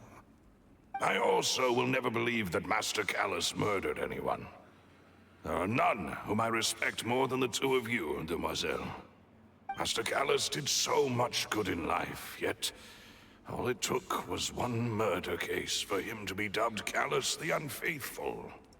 Even our supporters decreased greatly due to that incident, hence our strained finances at present. Makes sense. Wait, if Callus was such a good man, wouldn't people at least be a little suspicious when he was accused? No. Perhaps people just revel in that kind of drama. It's not something exclusive to people from Fontaine, really. Everyone's like that. People love watching the evil turn over a new leaf, but they also enjoy watching good people fall into an abyss from one slip-up just as much. I mean, that's one thing. The other thing is people believe rumors way too often. They just don't care. They're like sheep sometimes. Or actually majority of the time. They'll not investigate themselves. If they'll hear it, they'll repeat it as an echo. And believe in it. That's what it usually is. But how could... never mind. If Callus was really falsely accused, we have to find the truth. He didn't deserve to have that happen to him. There is one other thing. Master Callus's opponent in the duel was Ms. Clorand. I knew it. Oh, her? Well, then, isn't that as good as saying that she was the one who killed him? No wonder the mood was a little strange between the two of you. Yeah, that's not the sort of thing that you can just let go and move on from. Ms. Clorand has always placed great emphasis on the honorable nature of the duel. If her opponent doesn't yield, she will not stop either.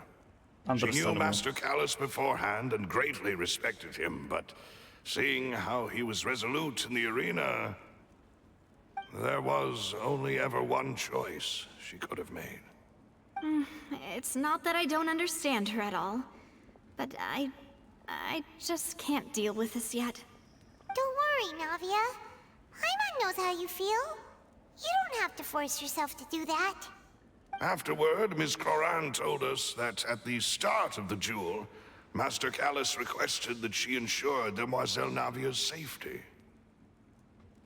And that indicates that he intended to die in the duel. Yes, that is our understanding as well. Oh, Papa. What madness drove you to ask the person who killed you to take care of me? All right, anyway, that's the information I wanted to share with you. Even if it did sound like I was just complaining towards the end.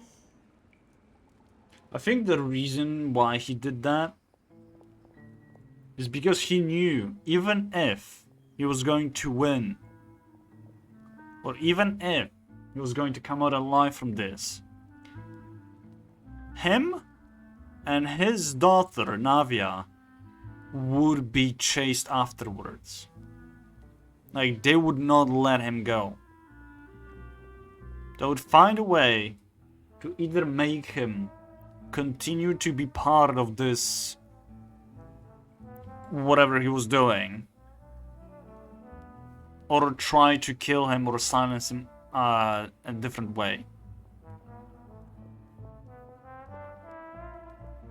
Which would also endanger his daughter. Navia was not being targeted until recently, when she actually picked up where her father left off, so... yeah. She was right to assume, too, that they would give up on attacking Spina Dorsula, or Navia in general, after his death. But, well...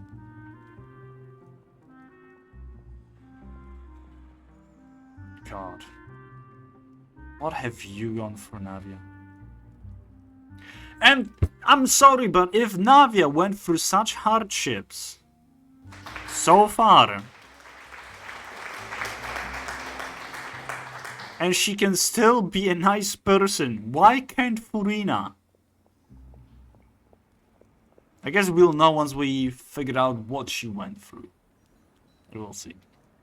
That's alright. I understand how important this is to you.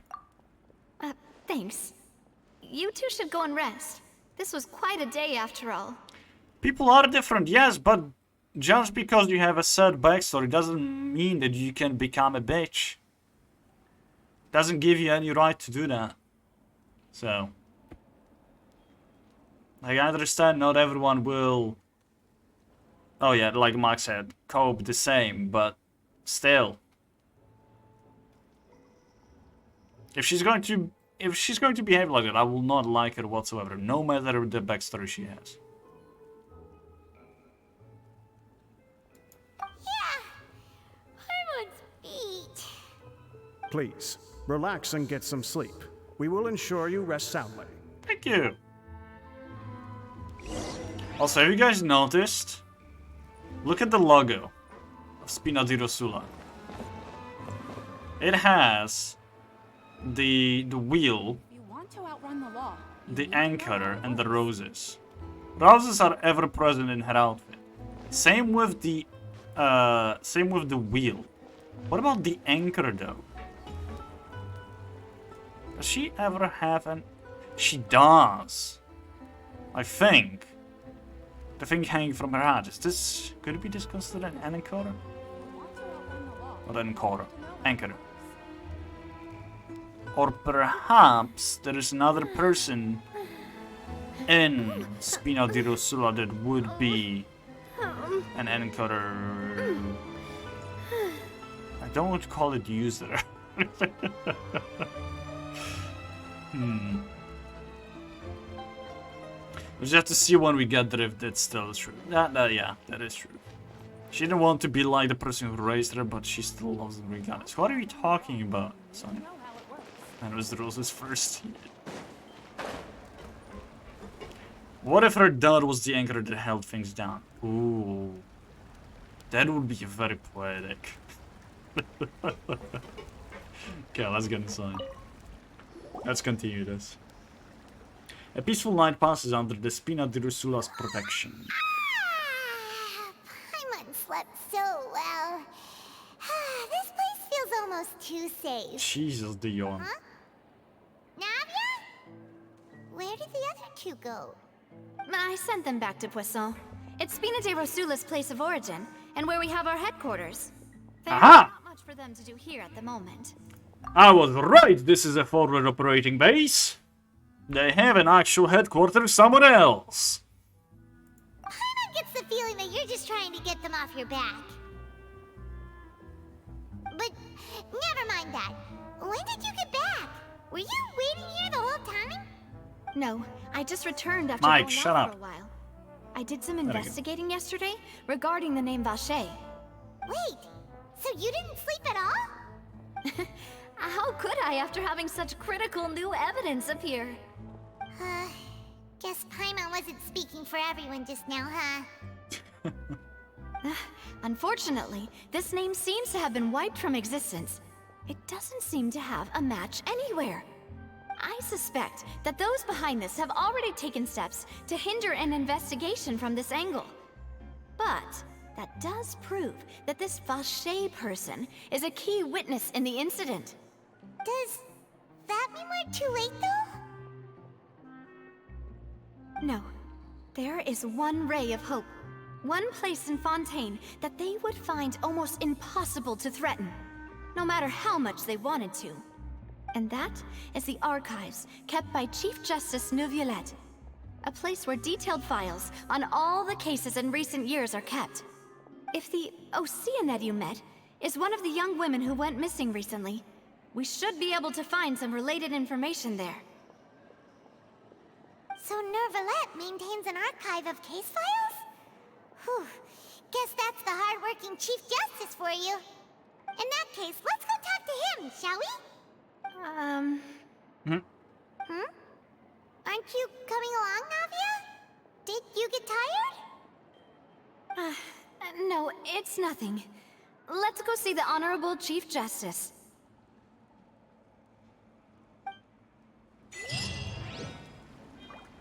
Should Oceanid weird, or have we been saying it wrong? We've been saying it wrong. I noticed that. It's not Oceanid, it's Oceanid. I've noticed it being repeated several times by people, like the voice actors in game. That is actually Oceanid.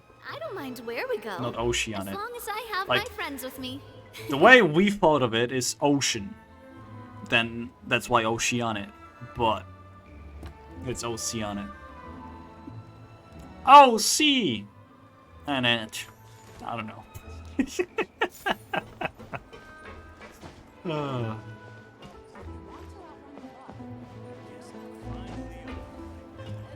But I'm still torn as to how to pronounce Novilla or Novilla.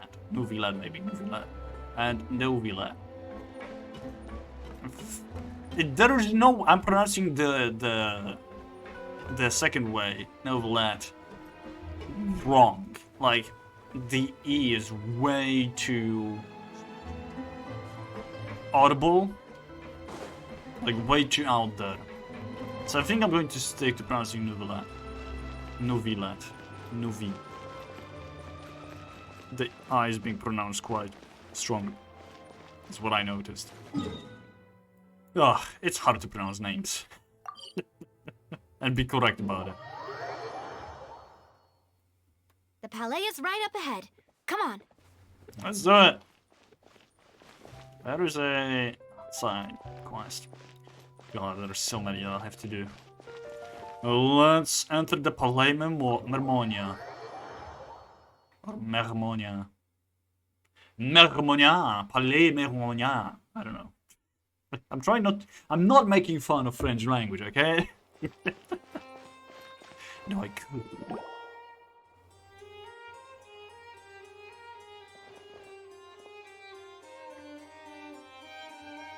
This way. I don't know how I know. Please state your business here. The Chief Justice is presently occupied with official matters. Huh. This place does look pretty heavily guarded. Guess that proves that Neuvillette's files are really secure. Hey, don't you recognize us? And then you have Paimon, who's pronouncing it with an E. They're like the slight E goes quickly to U. I don't know how to make it. Nouvillette. Nouvillette. Nouvillette. Nouvillette. I don't know. It's difficult for my tongue. I would have to. I really need some practice. Huh? Who are you? Just to be clear, I don't care who you are or who you might be related to. Our rules make no exceptions. We all know who you mean. See? They've got great discipline, too. Yep. Paimon can tell. If you're here just to crack jokes, I can point you towards the exit. Unlike some, we're busy, so please leave if you don't have a reason to be here. No. What I meant to say is, shouldn't you remember us from a few days ago? We were at the trial of the great magician Linny. Oh, yes, I remember. I read about it in the Steambird. You must be Linny's attorneys. It's all coming back to me now. We're here today to report and archive some information on a follow-up case. Huh. Is that even a thing? Of course. Don't worry. We're here on official business. You can trust us. All right then, I'll let you through. The Chief Justice is just inside. Well, that was easy. Thanks so much. That was quick. Who knew? Who knew that Mezzalines are not as quick-witted, some would think, seeing the positions they're holding. Please come in. Thank you, Nuvi.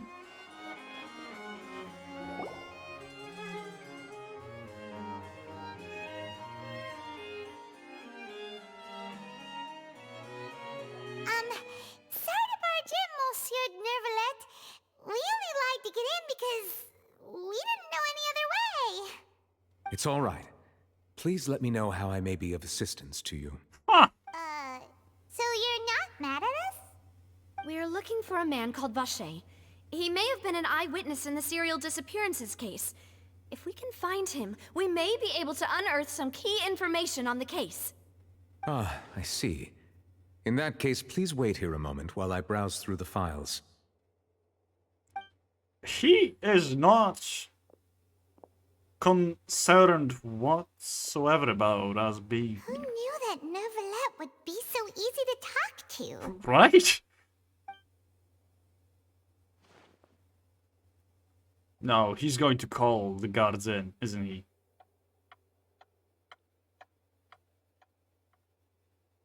Unfortunately... Never mind. I'm quite certain that no one by the name of Vache has been involved in any case, criminal or civil, in the past several years. There are no records of him either in the files or in my memory. Guess that's that. So we're back to square one. Traveler, what if it was really just a dream? Is that so? All right then. Thank you so much, Monsieur Neuvillette. We'll take our leave now. Hold on, Navia. Don't just give up. Ahem.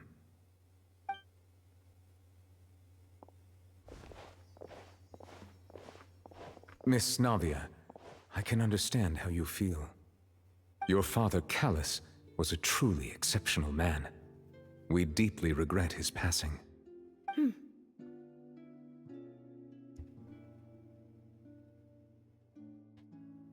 And what are you trying to say, Monsieur Neuvillette? Are you trying to console me? Extend your sympathy? Or just express some tendril of regret? No. You are not trying to do any of that. I can hear it in your voice. There's no emotion behind your words. You only said those things because you felt like you should. Navia, I think that's too far. It's just like last time. After my father took his place in the duelist ring, I pushed through the guards to talk to you as a last resort. You even told me then that you thought there was something fishy with the case, yet you still allowed the duel to go ahead. Navia. In your eyes, the value of a human life is nothing compared to those cold laws you hold so dear. If you truly regret my father's death, then why didn't you call a stop to the duel? Why didn't you give me the power to stop him from throwing his life away? Why did you just let him die, despised and hated by all? Everything was hanging on a thread at that moment. Just the tiniest effort could have changed everything. There are still so many things I never got to tell him. So many questions he still owes me answers to. If you really have no heart, then just look me in the eyes. I, Navia, will show you the true meaning of regret. I'm sorry, Miss Navia. You and my father are truly alike.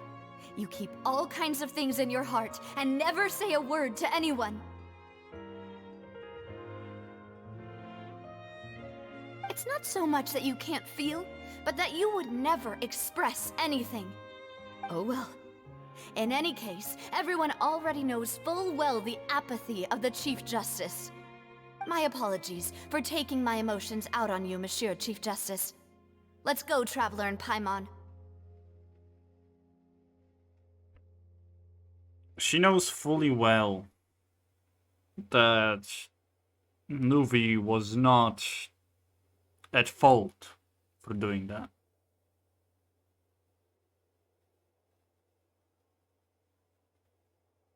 She's not really putting blame on him for him being him. It's more like she just needs to put blame on someone. She blames herself mostly, I would say. But she was so done hearing the same thing. And I would be too. The same thing over and over.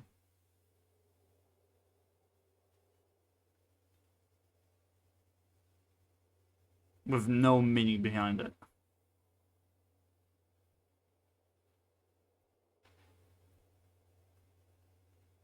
Still, as much as I would love her to lash out, to express herself, I wouldn't do it on someone.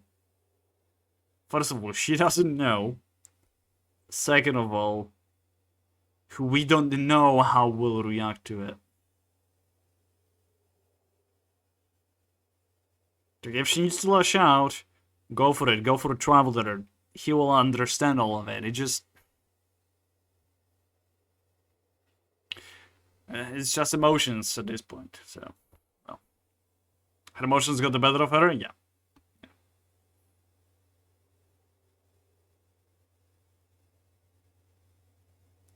I wonder if Nuvi's going to stop us or not. But I bet the sky is going to rain. It's going to be a rainy night, I tell you. Or day.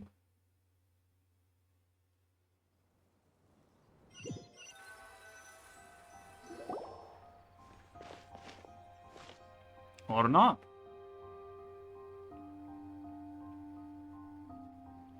Navia, are you okay? I'm fine. Never mind, it is. It is. Rain. It's raining. You're right. Wasn't it still sunny when we went into the building? And there shouldn't be any active trials today. How strange.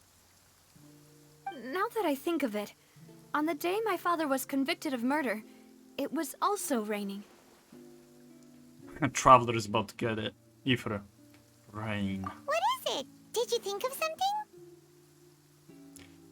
Your father's case. Was he outside when it happened?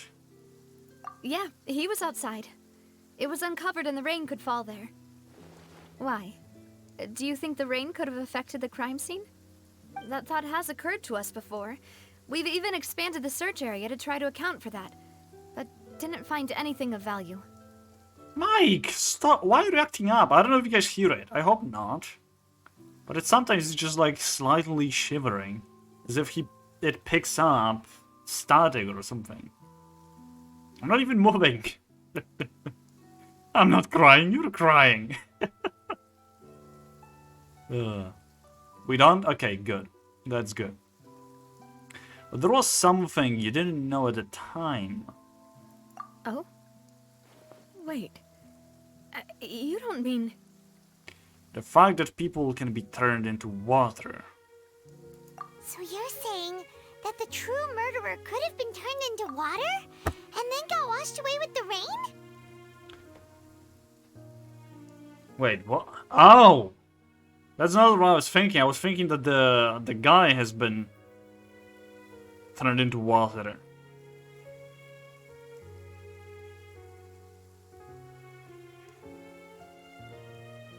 That didn't occur to me, but wow, okay, yeah, that could be it.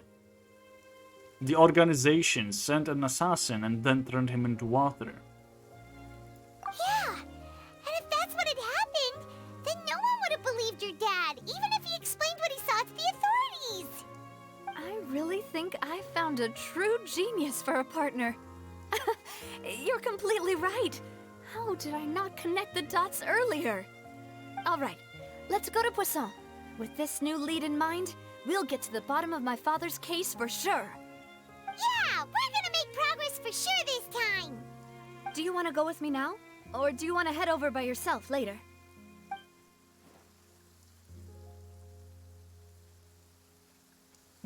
God, I wish you would actually figure out what is happening with Nuvi.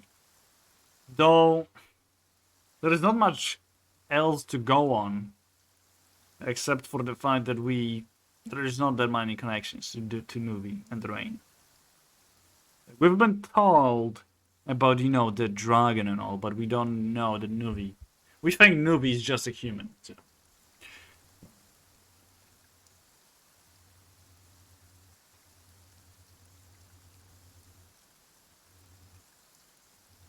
Still picking up. Now it stopped. Nope, there it is. I don't know what... I mean, I changed the volume settings and stuff. So, just so you guys can hear me clearer. Can I actually put a noise gate on it? You know what, let me... Or there is already a noise gate. I just need to change the threshold. I think. Yeah, I'll have to change the threshold on it. Oh well, we'll do it later. Not right now. Okay, let's go. We should go while the idea is still fresh. I mean... It's been like this for a while, like she... It was a great thing that Supreme did.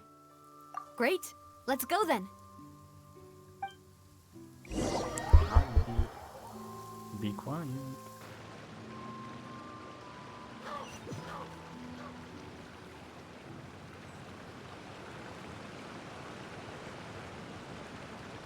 Oh well.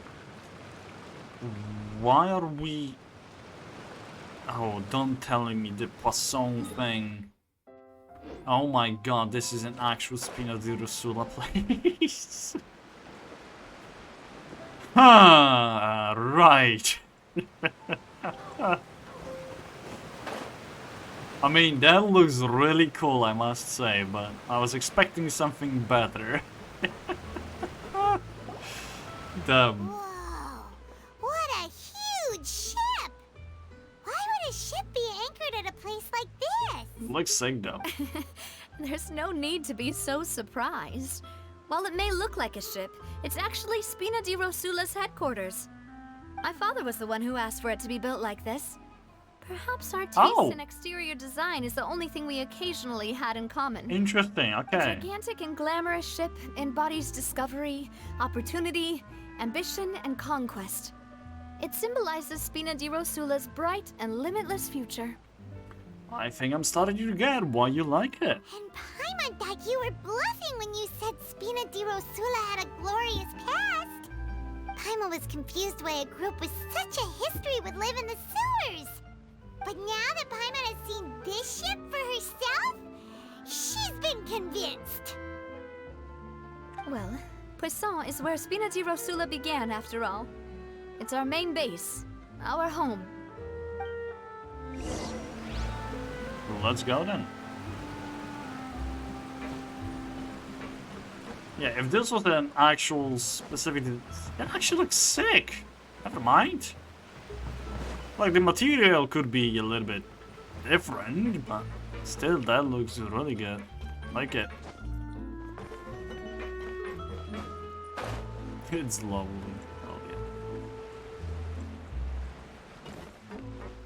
This feels like out of a Sea of Thieves. But, yeah.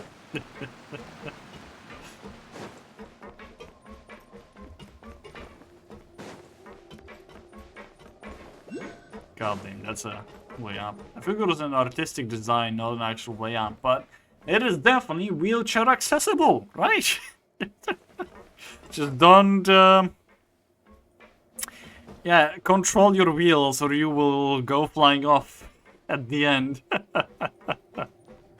Before making the turn. What the fuck are you doing? Maloose, we're back. Hi, Storm.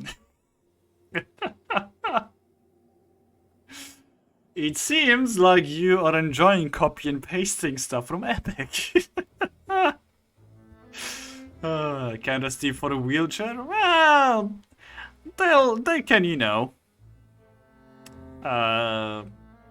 work their arms. I almost banned you, Storm. Lady, you wouldn't be the first one. You wouldn't be the first one. Yesterday, the same thing happened to Storm in D3's chat. That was amazing. Apologies for the wait, demoiselle, and our most important partners. You said before that you still had some business at the court. What brings you back to Poisson so quickly? How are you doing, Storm? I hope you're doing well. About that. It's because my partner here reminded me of something really important. You see, what if my father's case had something to do with water from the primordial sea? You still remember, right, Maloose? On that night, it was raining? Yes, the case was quite similar to that of Mr. Linney's. Both were what you'd call impossible murders. Could the mastermind be the same person? Could you tell us a bit more about what happened before? Yeah, of course. Many years ago, something called synth began to gain popularity in Poisson. At a glance, it was a kind of drink that could excite your mood and produce many pleasant hallucinations. Wait! Didn't that guard guy who turned into water also mention that the primordial water could be used to produce some kind of potion? Yes, he did. Considering what we know now, it's almost certain that synth is created using water from the primordial sea. If you drink synth for an extended amount of time, you'll suffer many side effects, such as losing the ability to focus or control your emotions. And if you were to stop drinking it completely, you'll experience flashes of paranoia and anxiety while lacking energy to do anything. It's an extremely dangerous substance. As he oversaw Poisson, my father was compelled to put a stop to synth abuse and called for a complete ban of it. Boss's uncompromising attitude incurred the synth vendor's wrath, but no matter how much they threatened or bribed him, he refused to yield. And they decide to murder him. That could be it.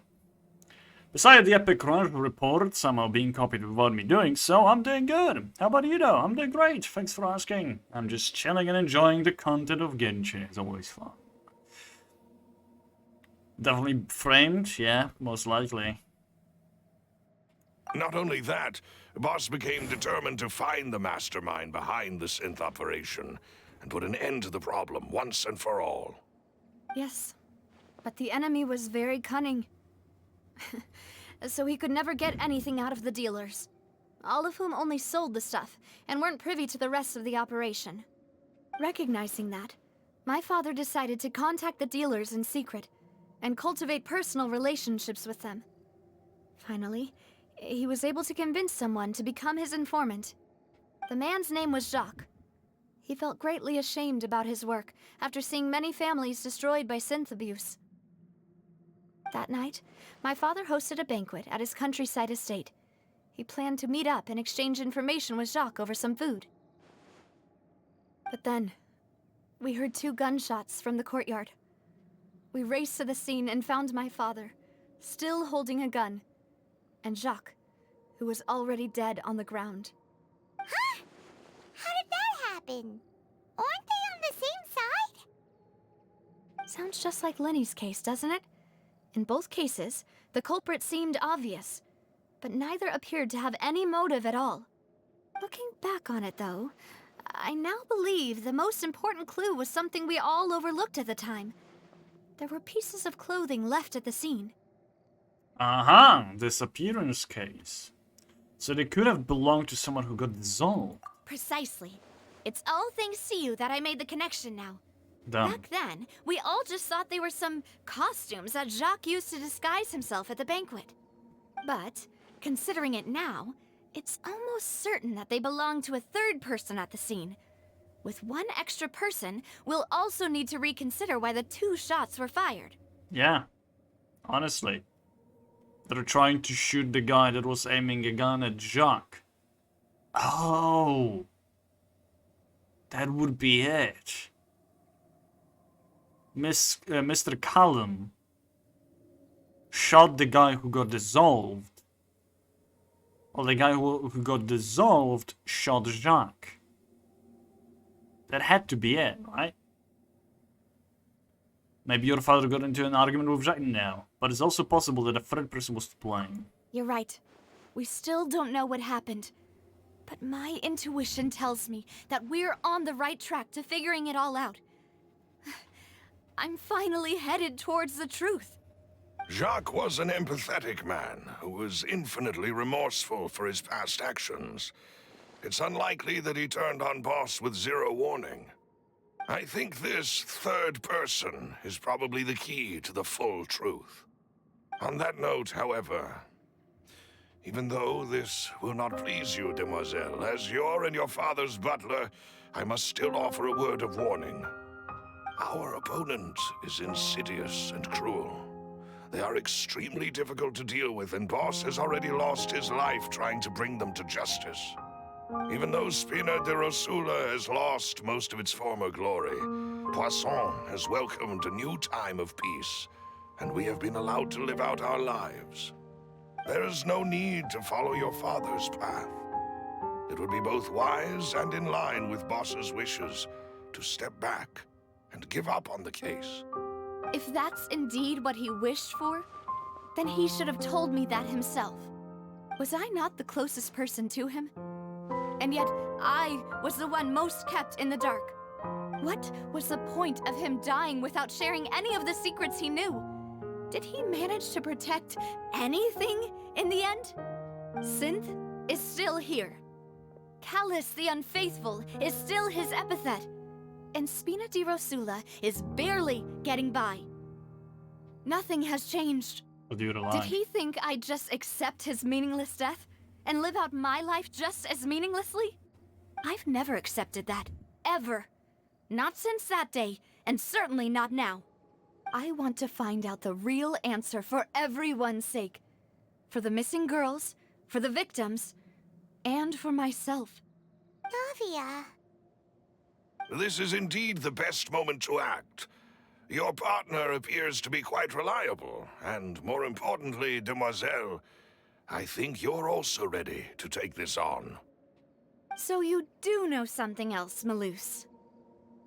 Yes, I do. In fact, even before that banquet, Boss already knew of the connection between Synth and the serial disappearances case.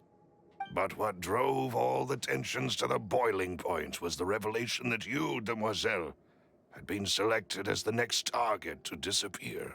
Wow. What? Boss also didn't tell you that he had been diagnosed with a rare illness.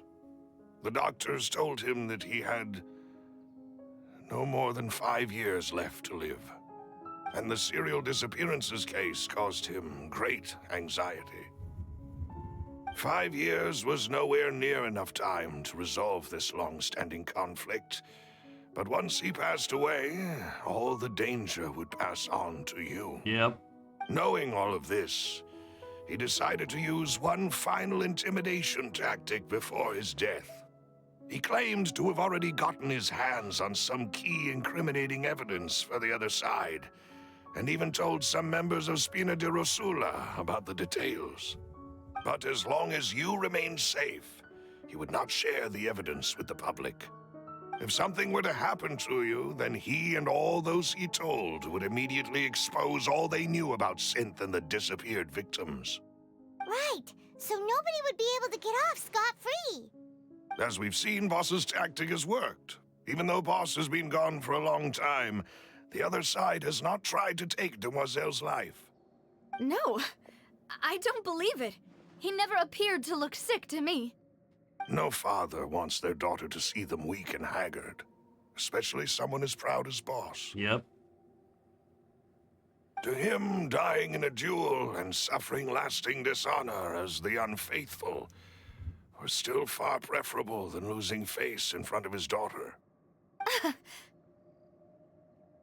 So he chose to die in silence, so that he could protect me. You're dumb like I'm that. afraid you're not understanding this correctly, demoiselle.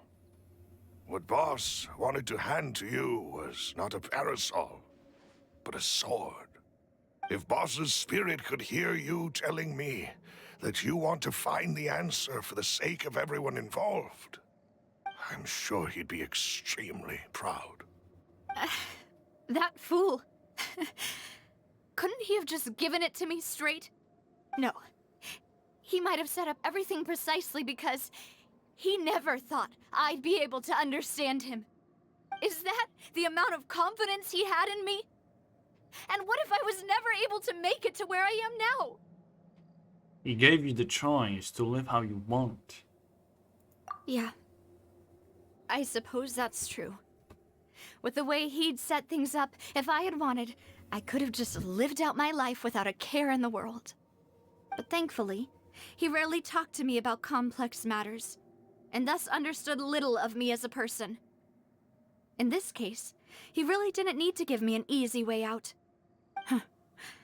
Malus, what was the key evidence that he shared with you? It's the location where synth is produced. Essentially, it's the enemy's headquarters. When he was threatening the enemy, Boss didn't share the specifics of the incriminating evidence he found.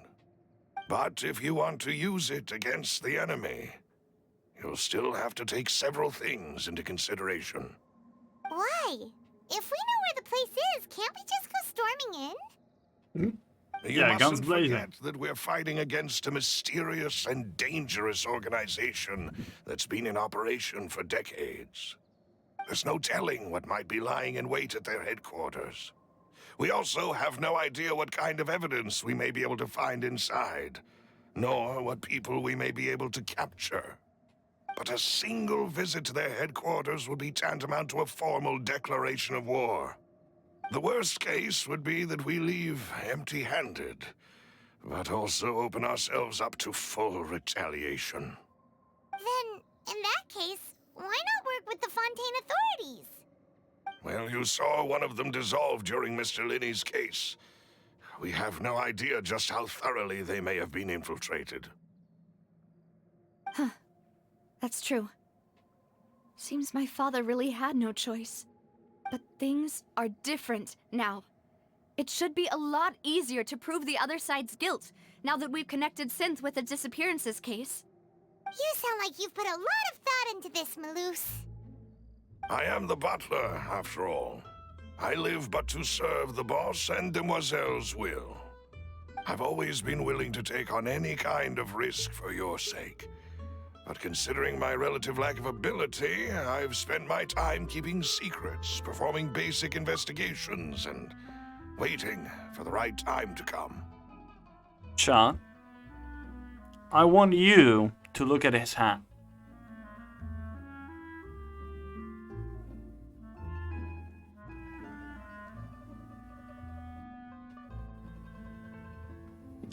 We have found the anchor. Could it be? I have two theories now. Either the steering wheel belongs to women, anchor belongs to men, or it's showing his devotion to the previous boss who held the anchor, like Max said.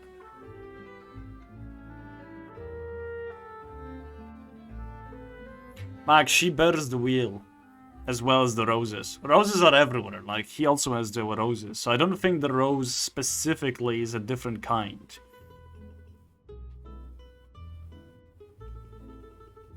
So yeah, I would like... Is Rosula a rose? Does it mean a rose? I think it does, but I cannot be 100% sure.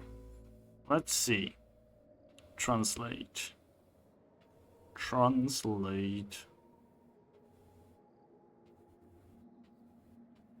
Yeah, it is. From Corsican. Which is... Corsica is the French island in the Mediterranean Sea. So, yeah. Then what would Spina di Rusula mean? Spinning rose? That's what I would think. Oh, no. It's a rose's thorn. Or rose thorn. The prickly thing. Interesting, okay. It's quite a nice name, isn't it? Okay, let's continue. Thank you for all of that, Malus. Have you discovered anything new in the past few years? Let me think. One conclusion I came to was that the enemy must be quite familiar with Spina di Rusula, or at least have an informant planted here. When I announced orders to the organization's members on Demoiselle's behalf, I used to deliberately keep a few people in the dark and observe the reactions of the synth vendors. If the vendors didn't change their plans, then the individuals informed of our orders must be innocent. If the vendors packed up and fled, however, then someone must have given them the news. After several rounds of testing and investigative tracing, I've narrowed the suspect list down to 3 people. The first is Florent, Spina di Rusula's senior advisor. Huh? Florent? Yes, surprising, isn't it? He was one of the people Boss trusted the most, which also means that he was someone who understood Boss really well. Thanks to his position within Boss's innermost circle, he always knew our upcoming plans and could thus avoid capture this whole time. There's someone else like him too. Marcel, the head of Confrérie of Cabrières. Uncle Marcel. What is this confrérie? It's a guild in Poisson. Boss helped it to grow to its current size and prominence. In the beginning, they were only reselling some daily goods, but now they're one of the richest guilds around with a lot of business connections in the city. So, they're like a sister organization of Spina di Rusula? Yes, you can say that. When we were fighting against the synth dealers, they provided us with plenty of support. It's a bit difficult to imagine someone using their own money to hunt down themselves. Unless to protect The them. final suspect is Thierry, the man responsible for coordinating information between Spina di Rusula and the guards. Although the guards mostly leave us to our own devices, there are still many activities we have to report to the local authorities. Since Thierry is always in the know about our current activities, he could theoretically always plan one step ahead. I see. These are all people who I communicate with quite regularly. To think that the enemy we've been fighting against has been right next to me all along, among those I trust the most. It's almost too hard to believe. I mean, honestly. Like... I don't know what exactly is the phrasing in English, but it's the darkest underneath the light. So, underneath the spotlight, whatever you want to call it.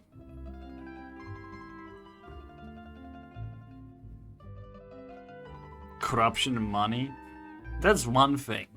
I think the other thing could be how bad the situation was after the Calus's death. So... If you want to investigate them, please take every precaution to not alert the quarry. Judging from our experience, the enemy is extremely cautious. Of course. And thank you, Malus. You've provided us with a lot of great information. You're too kind, my lady. I'm just doing my duty. And before I forget, proving Boss's innocence would also mean clearing him of blame in Jacques' death. After that incident, Jacques' wife and daughter were taken into the Spina's care. They still live in Poisson today. If it might help, you could also pay them a visit. I can make the necessary arrangements. Aw, thank you so much, Malus. You really are the best. A new case awaits, my dear partner. Hell yeah! Leave it to me. I hope we can work together to uncover the truth and end this case once and for all. By the way, chat, have you noticed how much we are discovering about Navia Similarly, how much we discovered about Shenhe in their Archon, it is Archon story, Archon quest, and we're focusing on one character mainly. Right now it's Navia. In Liyue it was also Shenhe. And yet, Navia has her story quest and Shenhe doesn't. Where is the justice in that, mihoyo? Where is the justice in that, huh?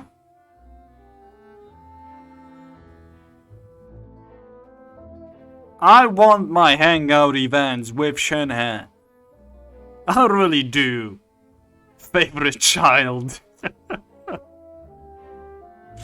Oh my good god. God damn it. God damn it. In Inazuma it was Ayaka? It would be Yoimiya and Ayaka, wouldn't it? And I know Yoimiya has her story quest. Does Ayaka have one? I think she doesn't, but I wouldn't be 100% sure. I know Shogun has.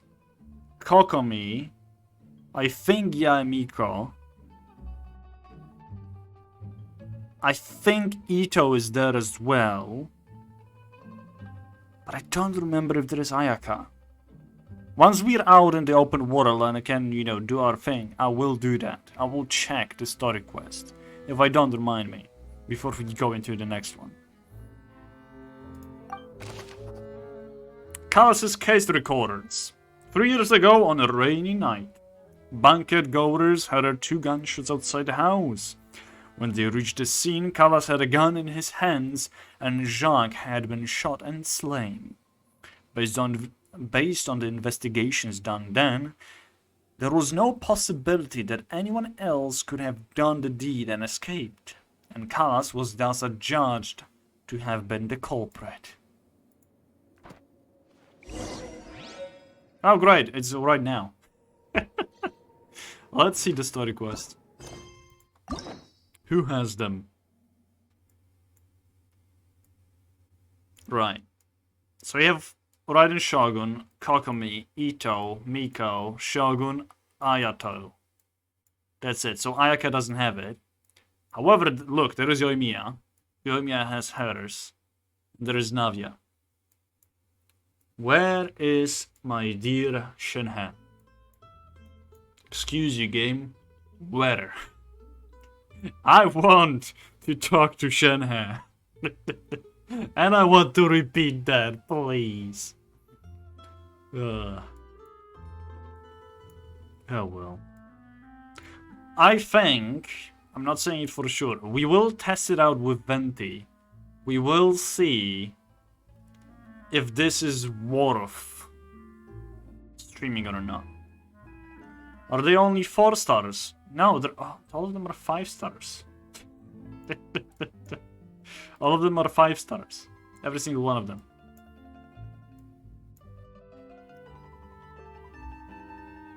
The other one, Baka. Oh, the Hangout events. Yeah, they're all 4 stars. All of them are 4 stars.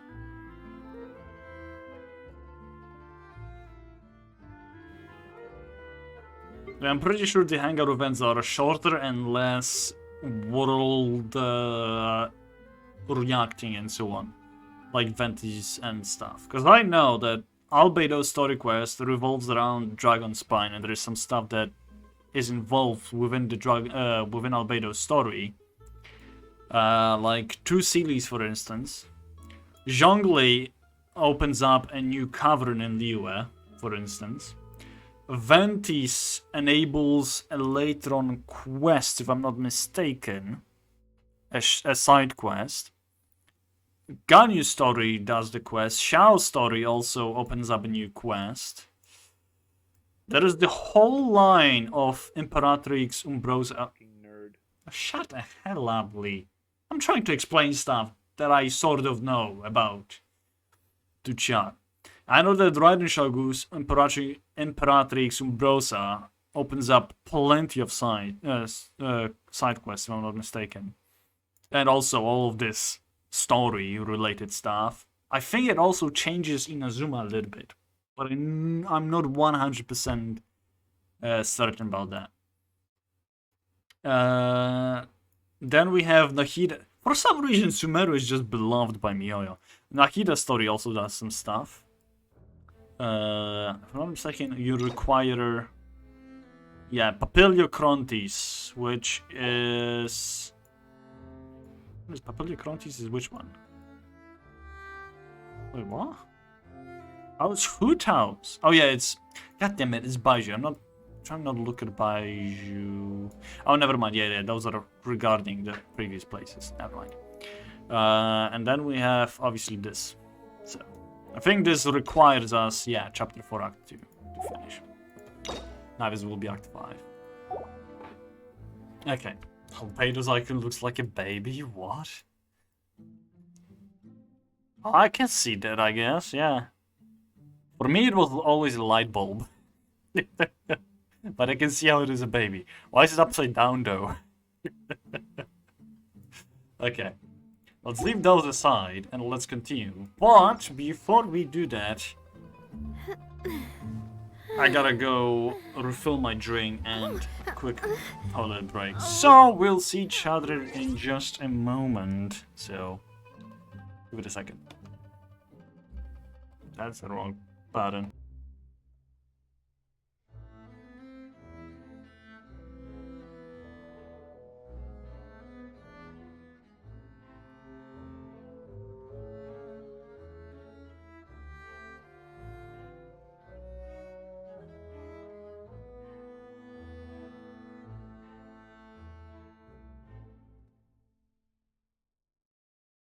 Actually.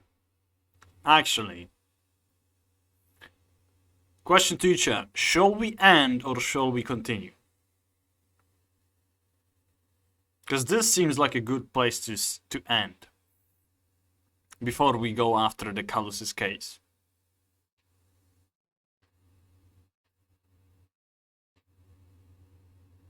Saying yes does not answer my question, Sonny. It's either or. Nice place to end. Okay, so we could end this. Okay, let's do end. However, before we end, I want to actually do this thing. I want to figure out what those little things do, like each and every one. Festive event. I want to know what the hell those challenges do. Because I have no idea how they work whatsoever. We haven't read character story in a while. That is true, I forgot about that. That is true. You know what? That means I do need to take a break and grab a drink. So, let's do that. So after a short break, we'll do one of each of those challenges, just to see if they're worth showing on stream or not, or I can do it by myself whenever I want to. And then we'll do the character story. So we'll see who is enabled and stuff. So give me a second.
the hell am I seeing in the chat?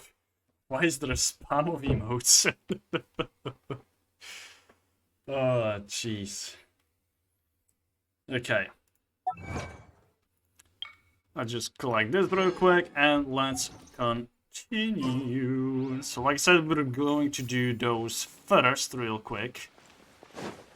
And afterwards, we will do the character story. So yeah. It was emote only, but in the mines. Okay. Got it. Special defense. Defeat all opponents, have at least 10 munitions remaining, have at least 20 munitions remaining. Yo, can we actually snipe? Are we going to do the thing that Chevreuse did during the story? Hello? We're waiting for your return. Clearly. We are! Oh wow. In 1000 pace interdiction arc minute sharpshooting zone, you will use special optical lenses to aim and shoot opponents. Press the aim button to start aiming, aim at your targets, and press the shoot button to fire bullets at the target your lens is aimed at. Defeat all opponents to complete the challenge. Ammunition is limited in some scenarios. Utilize the limited ammunition to defeat all enemies. Adjust horizontal camera sensitivity and vertical camera sensitivity under controls in the in the settings menu to improve your ability to control your simulated shots. Hiccup! It feels a bit slow, but I think it's fine. Yeah.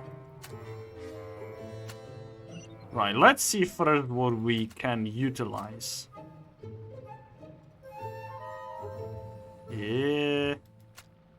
Doesn't seem like much, honestly. I'll just do it then. That's one down. I would like to kill both of them at the same time, but I don't think I will be able to. Another one down. Just do it then.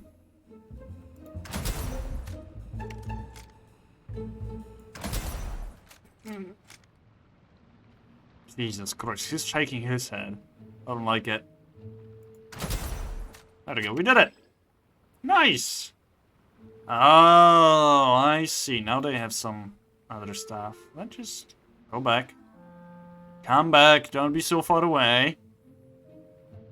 What'd you get to drink? Raspberry syrup with water. So, the same thing as always. Kaboom. What about this big guy, though? I wonder. There's another one. There's two of them. Look at that. There's one gone. Okay, that's a perfect place.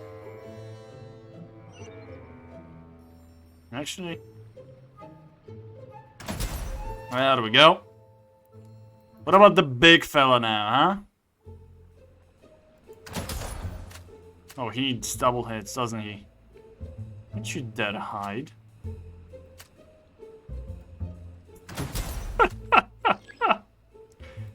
That's a bit useless to hide like that, but okay. Kaboom! Oh, nice. Oh, that is the one running away. Where are you running off to? Okay, I'm missing two more. You must enjoy this. I like it. Am I? Oh, there they are. Wow, okay, I do not see them whatsoever. Bye-bye. That's one down. Now the big fella. That's one. There we go. Done it. That was easy enough. Lovely. I do like it. I think it's boring for you guys, though. You love sniping? I do. Okay, let's see what the other three are.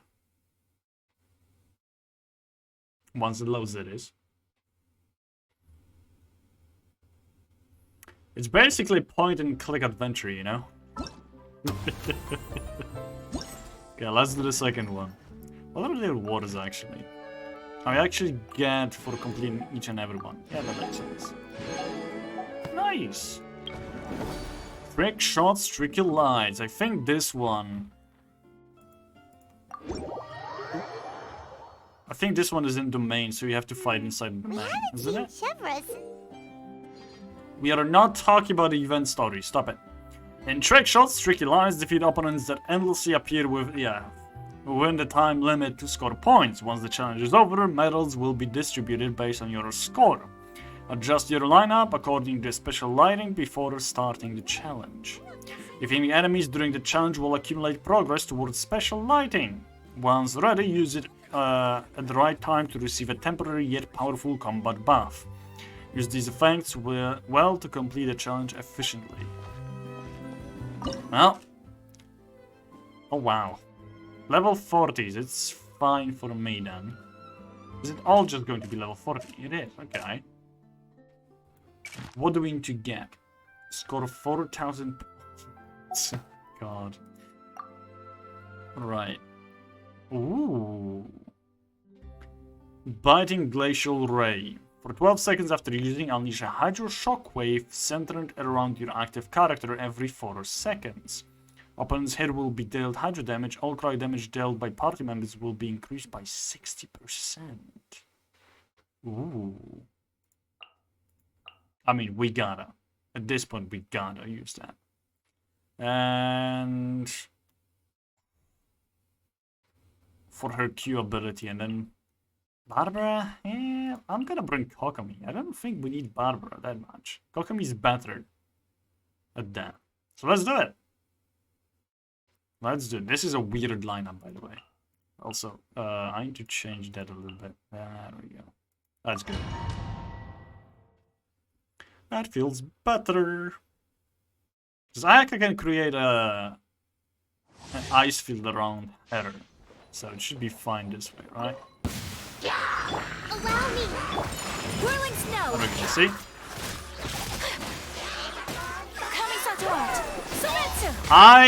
Okay, well that doesn't work the way I wanted to. I should have looked the right way then.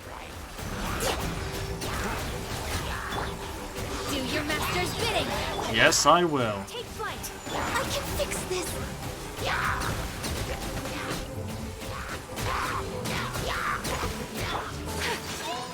Let's use Ayakas again. There we go. That's good. For Rex Lapis. Perfect. Hold the line. Seems like it's doing quite fine, isn't it? Increase the buff attack of everyone. I keep forgetting to use that though. This is long overdue. Oh, jeez. That hurt. Allow me. Sakura swirl. For Rex Lapis. You really love Shanghai? Yes, I do, because she is great. And increasing the damage output. Take your true form. Whirling snow. Look what it's doing. We literally don't have to worry about anything. No touching. Kamisato art. Sometsu.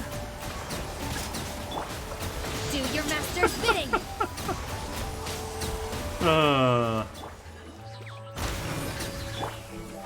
Oh, that's the wrong one. There we go. And easy 4,000 done. My apologies. Look at that. Sakura swirl. There we go. That was good, wasn't it? Just constant frozen, like, oh my god, that was amazing. She does amazing damage. Shanghai doesn't do that much damage. She boosts damages of other cryo characters, which was wonderful for this for this one special. Right, that's not it. Let's see what the other one. God damn it, I'm pressing the wrong buttons. Let's see what the other thing does. The event one. I would probably score more if I was paying more attention to using my this spotlight thing. Fruit's Clash of Rage. This is going to be Pyro. I don't have Pyro characters. Not anyone who boosts them. I don't think... Do I have Bennett? I definitely don't have Bennett. At least I don't think I do. Oh no, yeah, I do. I do have Bennett. Never mind. Benny's adventure team, assemble! Okay, regardless. Let's continue the festive events. Let's see what this one is. Extreme Dry. Teleport. Yanfei, there is an A in there, Sonny. It doesn't matter. Yanfei is a good DPS, but she's not that great. I don't have her built properly. Like, her artifacts suck, to say the least. They're really not that great. Stabilization Mecha Balls automatically avoid testers and move in the opposite direction of an approaching tester. So it's like cow, okay? Stabilization Mecha Balls movement is influenced by all testers. So it's a co-op thing. Interesting. Use this characteristic to send as many stabilization Mecha Balls as possible into your zone within the time limit. Is it against other people? In addition to the stock balls, glitz balls will also spawn. Stock balls are worth 1 point each, and glitz balls are worth 7 points each. Jump boosters can be found in testing ground. Pick one up to perform an extreme jump that goes higher and further. It's perfect for rapidly moving to the other side of stabilization mecha balls, so use it well. The test will be carried out in one of the 5 locations at random. Yes, it's annoying. Huh. What artifacts did you put on her? I put anything that was working fine. Like, I do have 2-piece Crimson and 2-piece Wondrous Trout, but that's it. It basically just increases her pyro damage and elemental mastery. Let's choose the support. Support DPS. Or sub DPS. But those pieces are terrible. Like, no, this one is good, but the other one is, for this one. Look. Increase her attack percentage, which is fine, but then her crit rate is up, HP went up in here, which was annoying. ER is small, and EM. Sense of Eon, crit rate, crit damage, which are low. ER, attack, this one is actually good, but this is defense. She doesn't use defense. She's not Tank Fei. Not at C0.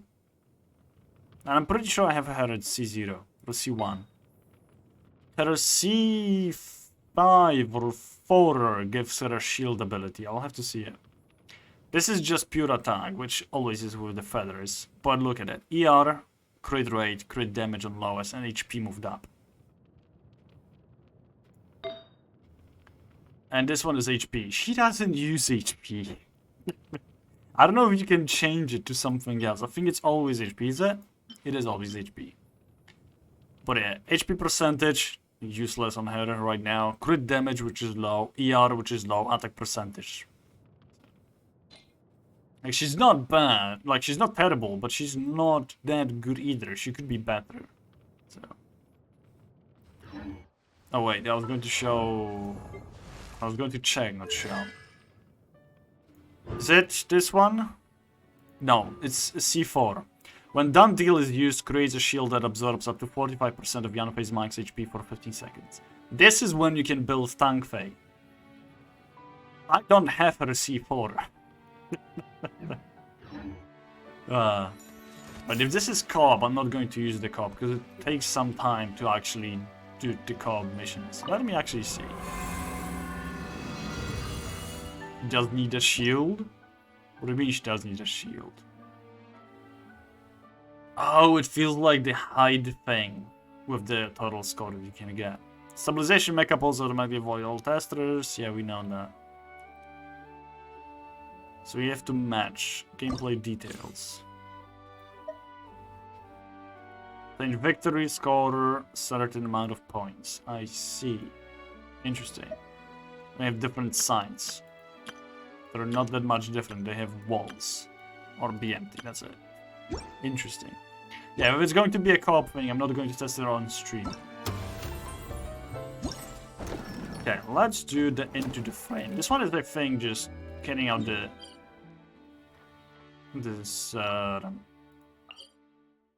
same thing we did previously during the Northern Archon quest. Just trying to reenact the story. So we choose what is it called? We choose lines of text and the videos. Yeah, there it is. That's what I thought. And into the frame, film several shots according to the director's requirements and compile them into a video. Camera positioning is key, and you should ascertain the camera position requirements beforehand. Nice. Some shots come with narration requirements. Select the most suitable narration according to the story. Once the positioning and narration of all shots are selected, you can start filming and view the results. Your video will be rated according to how closely it adheres to the director's requirements. Do your best to satisfy all the requirements and receive a higher rating to win rewards. Nice. Let's do this one. An actress played by Lynette is lost amidst the underwater seagrass and cannot find her way. When she looks up, the sunlight illuminates her face through the water's surface, showing her the way forward. Nice. I love doing this. Hell yeah. Camera position requirements. Show the environment that actress played by Lynette is lost in.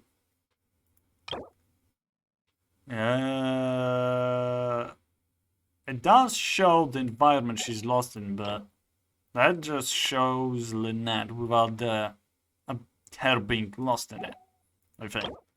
And that not at all showcases what it is. So I think this will be it. A narration. Show the actress play Lynette whispering to herself while lost underwater.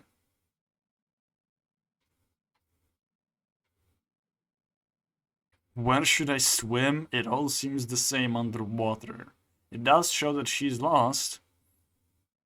This is being hopeful. I hope this is the right one. We'll see. Film the actress play Lynette looks as she swims through the seagrass. There you go. That's perfect, isn't it? Yeah. Highlight the bewildered expression of the actress. Yeah, this is the one. That's for sure. The actress played Lynette sees the sunlight shining through the water. That's gotta be it. Show how the actress feels about finding her way again. I know, follow the sun's rays. Forget it, let's just go home. Yeah, she cannot find her way home. Is this the correct one though? It has to be environment. The actress is lost, so this has to be it. Start shooting. Let's see. Plus 20. I'll take it. That was a beautiful shot, actually.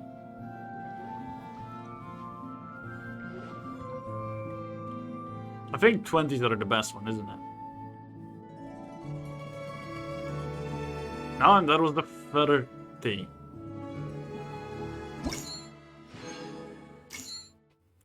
Never mind, I could have done something better.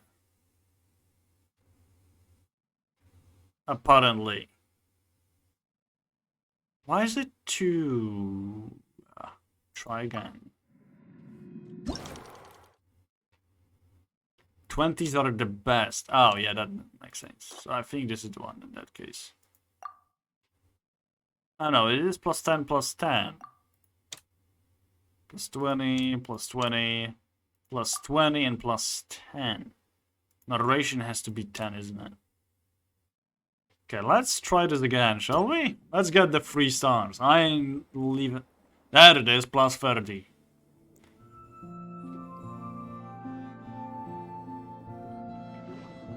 I guess makes sense, yeah. Okay. So just 20 per the shot and 10 per expression, isn't it? Unless it's 20 by both. Divine handiwork. No, it is. Okay, lovely. Nice. That was neat. I liked it. Okay, I just... Ooh, I got the sword. Hell yeah.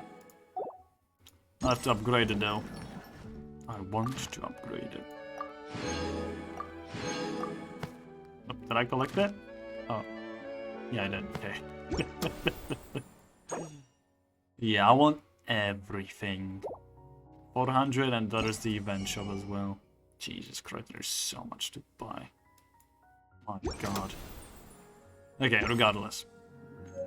Regardless, what we're going to do now is we're going to look for the characters that we have, and then they are friendship level 10, which, let me just quickly bring this up. Yeah, off you go. Yeah, there we go. Right. What did I have it saved? I think it's on C gauge.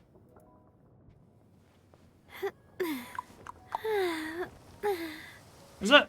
No, it's not. Oh, it is. There it is. Found it. Voila! Danzo. Beautiful wallpaper. Thank you. Supreme made it. As a meme, but still. So we did Yanfei, we did Kaveh, Jean, Ganyu, Candice, and Kole. So who is left? We have Kokomi. We have Shenhe. We have Lisa. And we have Amber, Barbara, Kaya. And I think that will be it.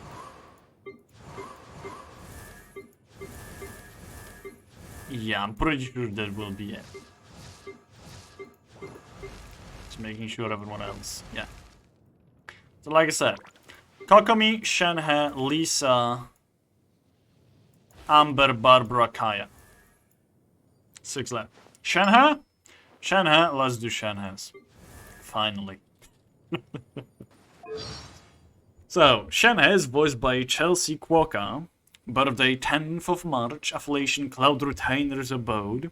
Her vision is Cryo and constellation is called Christa Doloris. An Adeptite disciple with a most unusual air about her. Having spent much time cultivating in isolation in US mountains, she has become every bit as cool and distant as the Adepti themselves. Finally. Finally!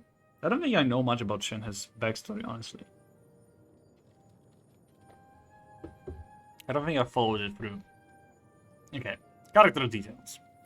Shenhe was originally from a branch family of exorcists, but due to a series of coincidences, she became the disciple of an adeptus.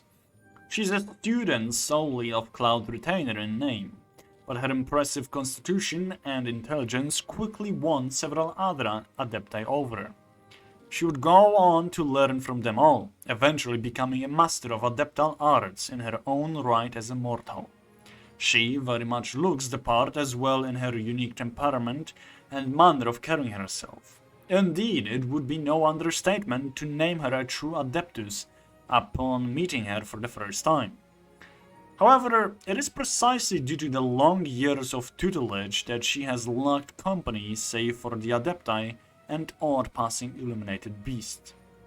This isolation has caused her to grow distant and indifferent. I was hoping we could hold off on her a bit longer and make you wait. You are such an evil... Why? What did I do to deserve this? Character Story 1. Sometimes a few rumors will escape from Liu's small community of pilgrims to make the rounds in the city's back streets. These tales often depict someone being in a hopeless situation in some desperate place when suddenly a wandering white-haired adeptus comes to their rescue in the nick of time. Most such stories are a collection of lovely, intoxicating cliches, little different from the oft-told street tales of fated marriages and the like. But if one were to ask that white-haired adeptus to tell the story, it would take a vastly different shape. Some annoying creatures worm their way into the mountains from time to time. I simply get rid of them to prevent them from disturbing my master's meditations. If some people did wind up getting caught in the crossfire and injured, well, it was their decision to come here. There isn't much I can do about that. I can think of things. Okay. Character story 2. Shenhe is in all likelihood the least accustomed to mortal life amongst those who take on an adeptal appearance. Having been sequestered in the mountains, that's the first time I'm seeing that word. Sequestered in the mountains since a young age, she lacks experience and common sense, which makes it difficult for her to relate to people normally.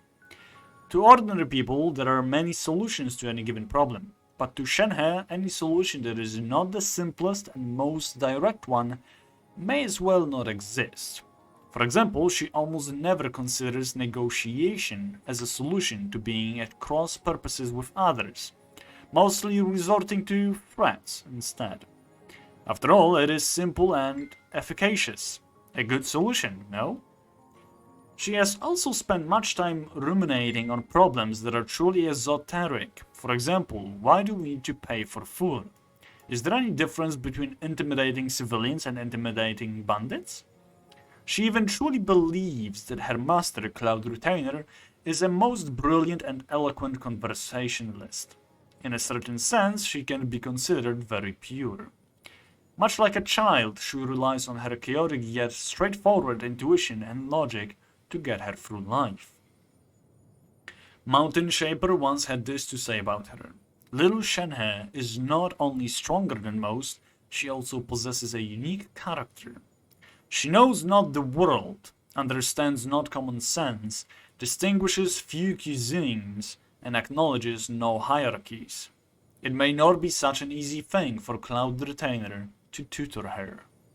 Fair enough. Character story 3. Liyue has no lack of folk tales about meetings with the Adepti, and many of these concern relative nobodies whom an Adeptus took under their wing, thus elevating them greatly. However, the circumstances under which Shenhe's fate became tied to the Adeptal abodes was no such glorious thing.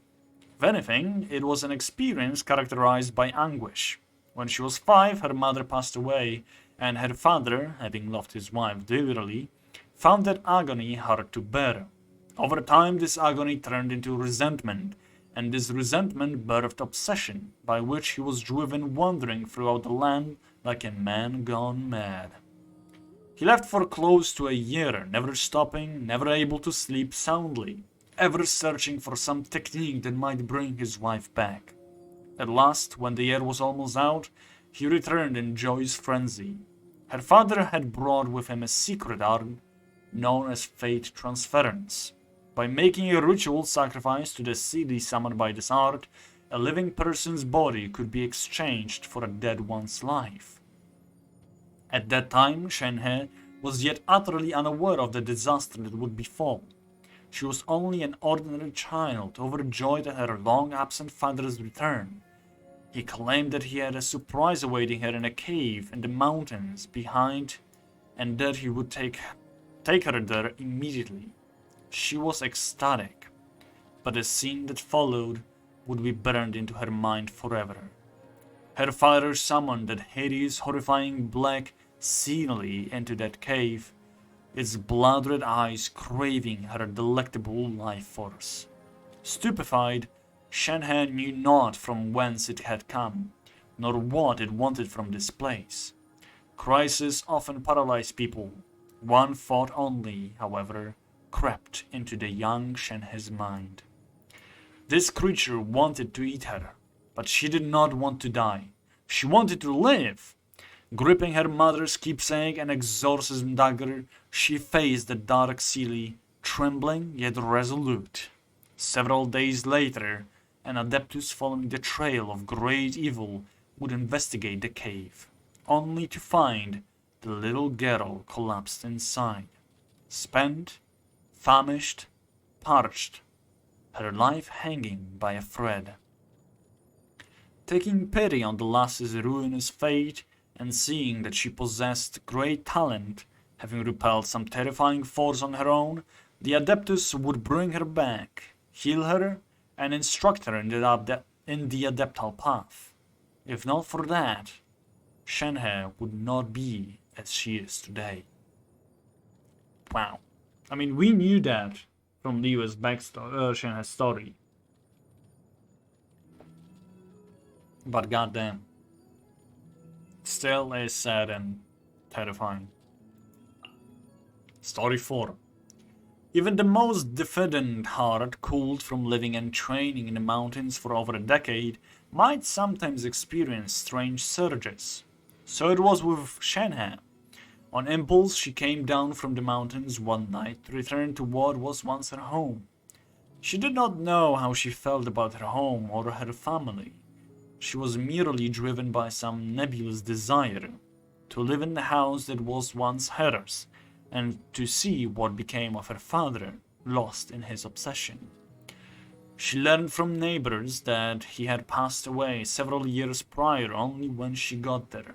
Her childhood home had also been demolished by pawnbrokers, and thus had all the traces of her memory dissipated. She did not care about the attention she was attracting, and did not answer a single one of the questions asked by those in the vicinity. She simply stood there, listening to the howls that swept through the depths of her heart. Was it hatred, mania, relief? They were all there, and yet none tarried for even an instant. It was as if her heart were an old well without ripples. No, like a barren well with no water upon which there might be ripples. She stood there for a long time, before departing again, before the astonishing eyes of all. Each step was slow indeed, but she never once turned back. Story 5.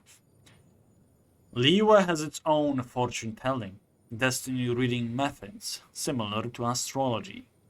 Of these, there are two fates that people seek to avoid at all costs.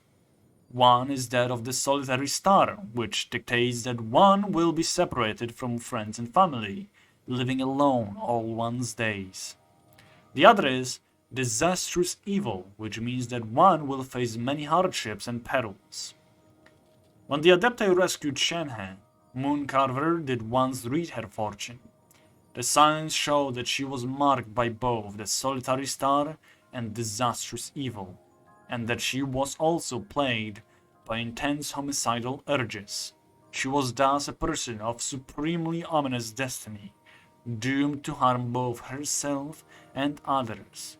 To ensure that she could grow up safely and not harm any innocents, the Adepti bound her soul using red ropes. The binding had the effect of restraining both her evil fate and her violent tendencies, but also shackled many emotions that should have originally belonged to a human. From then on, she became more and more disaffected by trivial matters, and even things most might consider important were but dust to her. She became ever less human and ever more like a lovely yet cold statue. But surprisingly, she felt something stir within her when she encountered a traveler from a distant land. Long dormant emotions, now strangers to her, came loose all at once from the depths of fate tableau.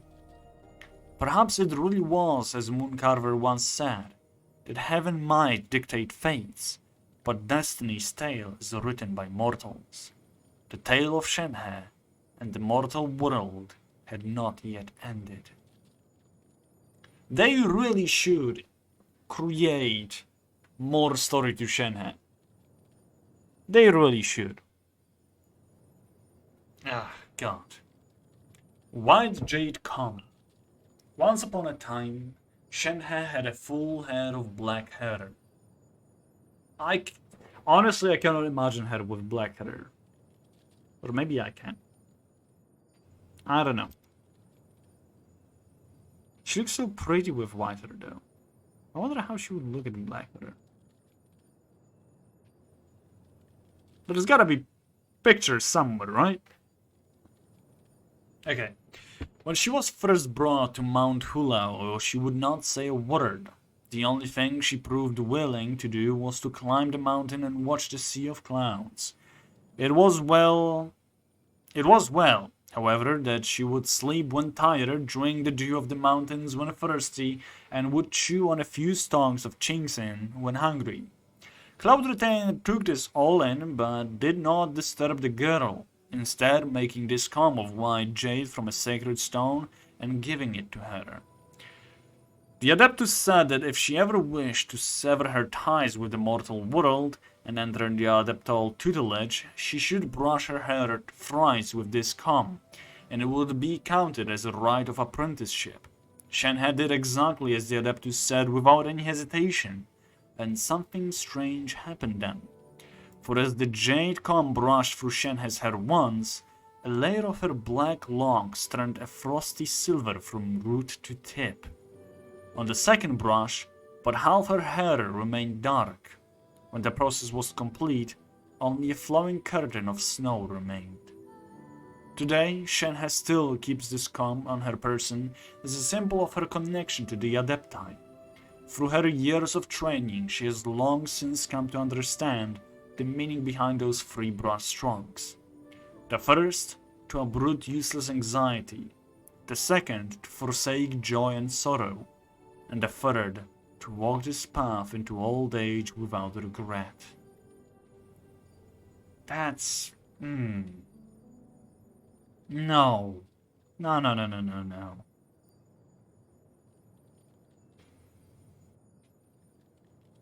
She should not forsake joy and sorrow. I don't like that.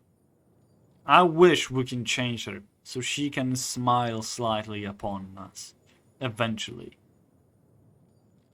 Or at least remain her facial expression, however we can see that she is happier. This one I don't know. I have no idea absolutely how she got her vision, so I'm really curious about it. Few people know how the young girl in the cave... Wait, no, I might actually know that. How she got it. Was it in the cave that actually gave her the vision? I don't know. I don't remember. We'll see. Few people know how the young girl in the cave, intended as a sacrifice by her own father, had been able to stand against the monster for days and nights on end by herself. Though Shenhe was born into an exorcist family, her maddened father had not taught her a single thing about exorcism. Like many at that innocent age, she was also wholly unused to facing life's perils alone. But in that aphotic cave, bereft of parental protection, indeed betrayed by kin, Shenhe underwent a metamorphosis. Just as Moon Carver's readings had shown, the sleeping Calamity's fates, violent urges, and unyielding spirit within her burst their bonds all at once.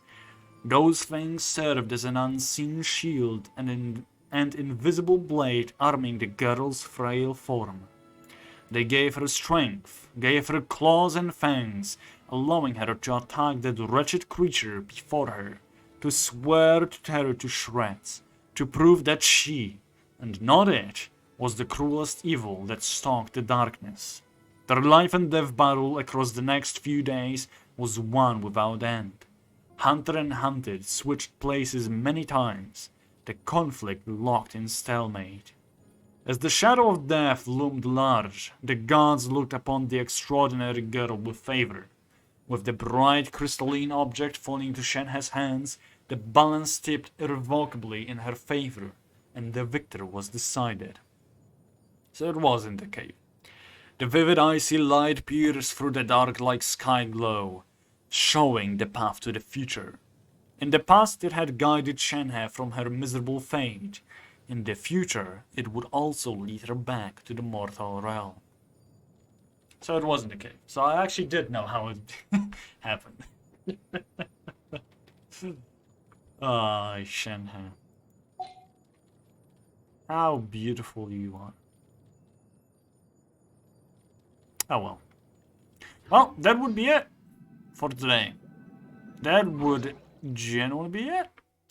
So, thank you all so much for joining. It was a pleasure to have you all here with me. And as always, thank you for giving me some of your time. Run. Now let's run, as it is being said. to some other person's stream. And there is only one person that I have currently streaming, and it is Tina Chino. We haven't seen her in a while, so might as well say hi, hello. She's currently playing Yu-Gi-Oh! I don't know if she has her cam on or using a VTuber. No, she has a cam. Okay, so you can see how beautiful Tina is. So yeah, let's do it. Ray Tina Chino. Well, that was bad. There we go, now it's good. Copy the raid call. If you don't have emotes, use the second one. We'll see each other tomorrow with more Genshin and more of the story involved. So I'm positive you guys will definitely enjoy that. Too bad we missed her. Wait, who? Oh, Boo was streaming earlier. Yeah, she was. But yeah. Love y'all. Have a wonderful rest of your day. Enjoy it. Hydration last time, okay? Enjoy it and have a good night. Ranger out.